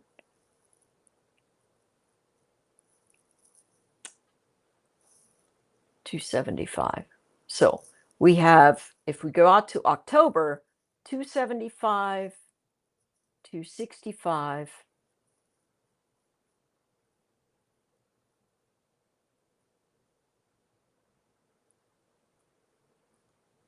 I'm trying to find the wall. And then 370 to 380. That gives us an iron condor, gives us a wide range, and it's going to leak out a little bit every day, and you're going to make your money that way. Make it on theta decay. Yes. And it's very important to realize that sometimes the market is in a great space to make money, and sometimes it's not. Right? It's just as simple as that. Now, what we're doing. What do you use to determine that? Just out of curiosity. Whether the moving averages have slope. I always think to myself, is this going to be a ride I have fun in, or am I going to be bored and looking for trades, right? And so the sideways action or the very shallow slope always tells me, be patient, your trade is coming, you just have to wait for it. And that is literally the simple Simon thing to do. As long as the slope is up, whatever time frame you're trading, as long as that slope is steep, you've got a shot of trading with momentum and trend. If it is not steep, it is going to come back and retest the area. It's just the math of it. Just the Okay. math of it. That's Okay. good stuff, though. Steepness of some of those moving averages that I don't look at. Yeah. Love it. Always the steepness. You always want to look at not where it is, but how it got there and what it's doing when it's there. That slope is king. Slope, so as Fari Hamzi used to say. Learn something Okay. every day around these parts. I love it. Yeah. Okay, so another energy name, again, nat gas, right? They are coming up. Now they've had a pretty nice run, and they're caught above the earnings candle of 2 earnings ago, as well as the earnings candle here. This one, again, all these monthly VWAPs have just flattened out. So what we're looking for this earnings event is a sharp fade or a sharp bounce, because both of those are going to give us the reversal trade. So I've got the high edge at 278. It could be 290, depending on, what kind of noise is coming from wherever. But these guys are king in class for liquefied natural gas. Oh, I made a rhyme. Look at that. So, yeah, these are very important to watch. They're going to be very, very important to watch. Deep dips, going to give you that buying pressure. Big spikes, going to give you selling pressure until they start holding their breakaways and the slope action lifts. Otherwise, everything's sideways. And you can see it in the pocket right here. They spent, what is that, 2.5 weeks, broke out very far from a flat-ish monthly VWAP, and then right down below. So my thought is they're going to come into support and bounce again. So this is my notion, as it were. A lot of people talking about emerging markets.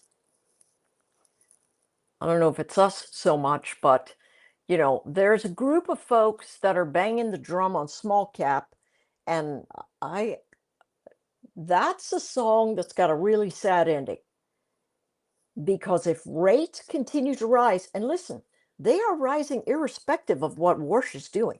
Yeah. He's just setting the rate as whatever, but the market decides what the interest rates are.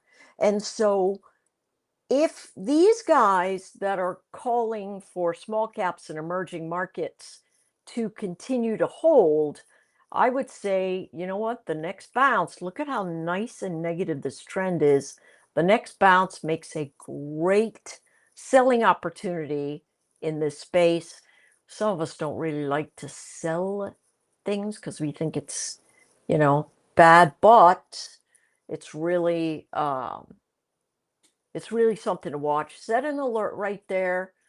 When the alerts go off and you and I get back together, we will set the trade up specifically. The next one that we want to watch, as soon as this guy decides it's going to give me what it gives me, the next one we want to watch is Hecla Mining. So all of the mining groups, they've come off of their highs really dramatically. Mm-hmm.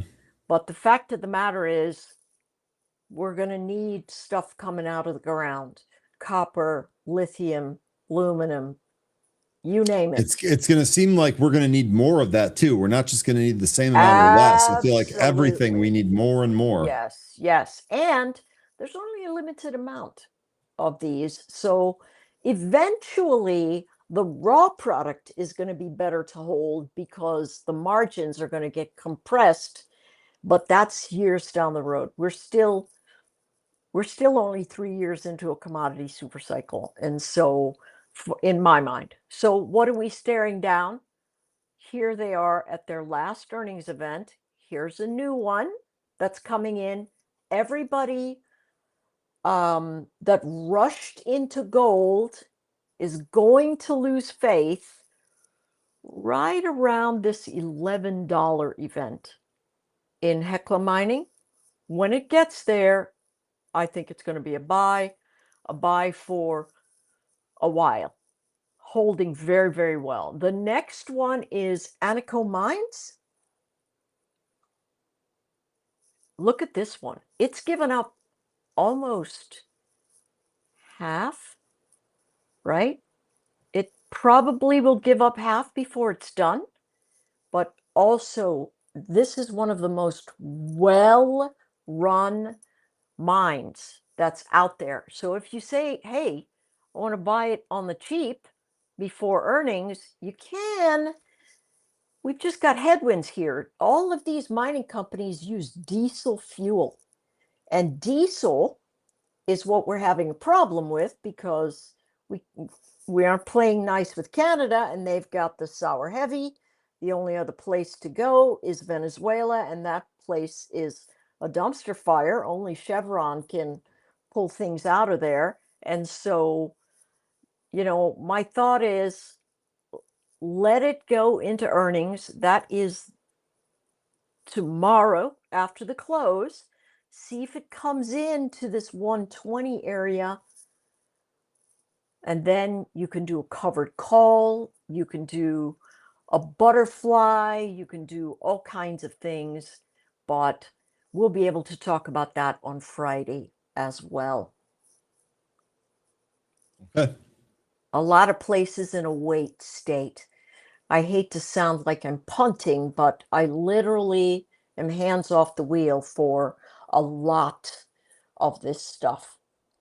And yeah, and you don't play earnings as part of your strategy, so that makes sense. Really quick, CW Parker's asking, what are her thoughts on BE? I think you talked about that briefly, but if you could just kind of summarize what you thought from that for him. I think Bloom Energy is a short. And has it been? Yeah, we talked about it on Tuesday being a short. And we sold the call spread event there. We sold that one. And that's worth 55 cents. So now it's definitely time to cover that into the earnings. The put butterfly, I think it was like 74 cents or something like that. It's now 250, right? And the iron condor is probably going to be worth a little bit more because, oh no, that's also good, 220. And then we sold that for $3. So what's good? Why did I think Bloom Energy was going to run off? They're having the same trouble as the hyperscalers. I mean, if we take a look at these guys, they've got Avoid, D. They make no money. Earnings per share is always negative. Book value, $3.24. Yeah. So these guys have just been running with the wind with everybody else. And so they're getting a repricing. Now, a lot of companies like this will trade at, 50 times book value, 100 times book value. That doesn't really matter until you start looking at their debt and you go, wait a second, how are you going to pay us back if we've got some problems? And so once the momentum fades, you're going to start looking at stuff like that. And that's exactly what's happening here. Exactly. Right. Anne-Marie, really good stuff here today. Thank you for caring. Sorry, I'm so low energy. I hope so. I can't even see at this point. I got to lay down. You have yourself a good one. We'll catch you on Friday. All right. Take care. All right, folks, we are done here for today, but don't worry. We'll be back at this again tomorrow, and we're going to be bringing Tim Melvin back as well. So it should be a lot of fun. Happy hour tonight. Stay green, stay safe, stay focused. We'll catch you tomorrow. Take care, everybody.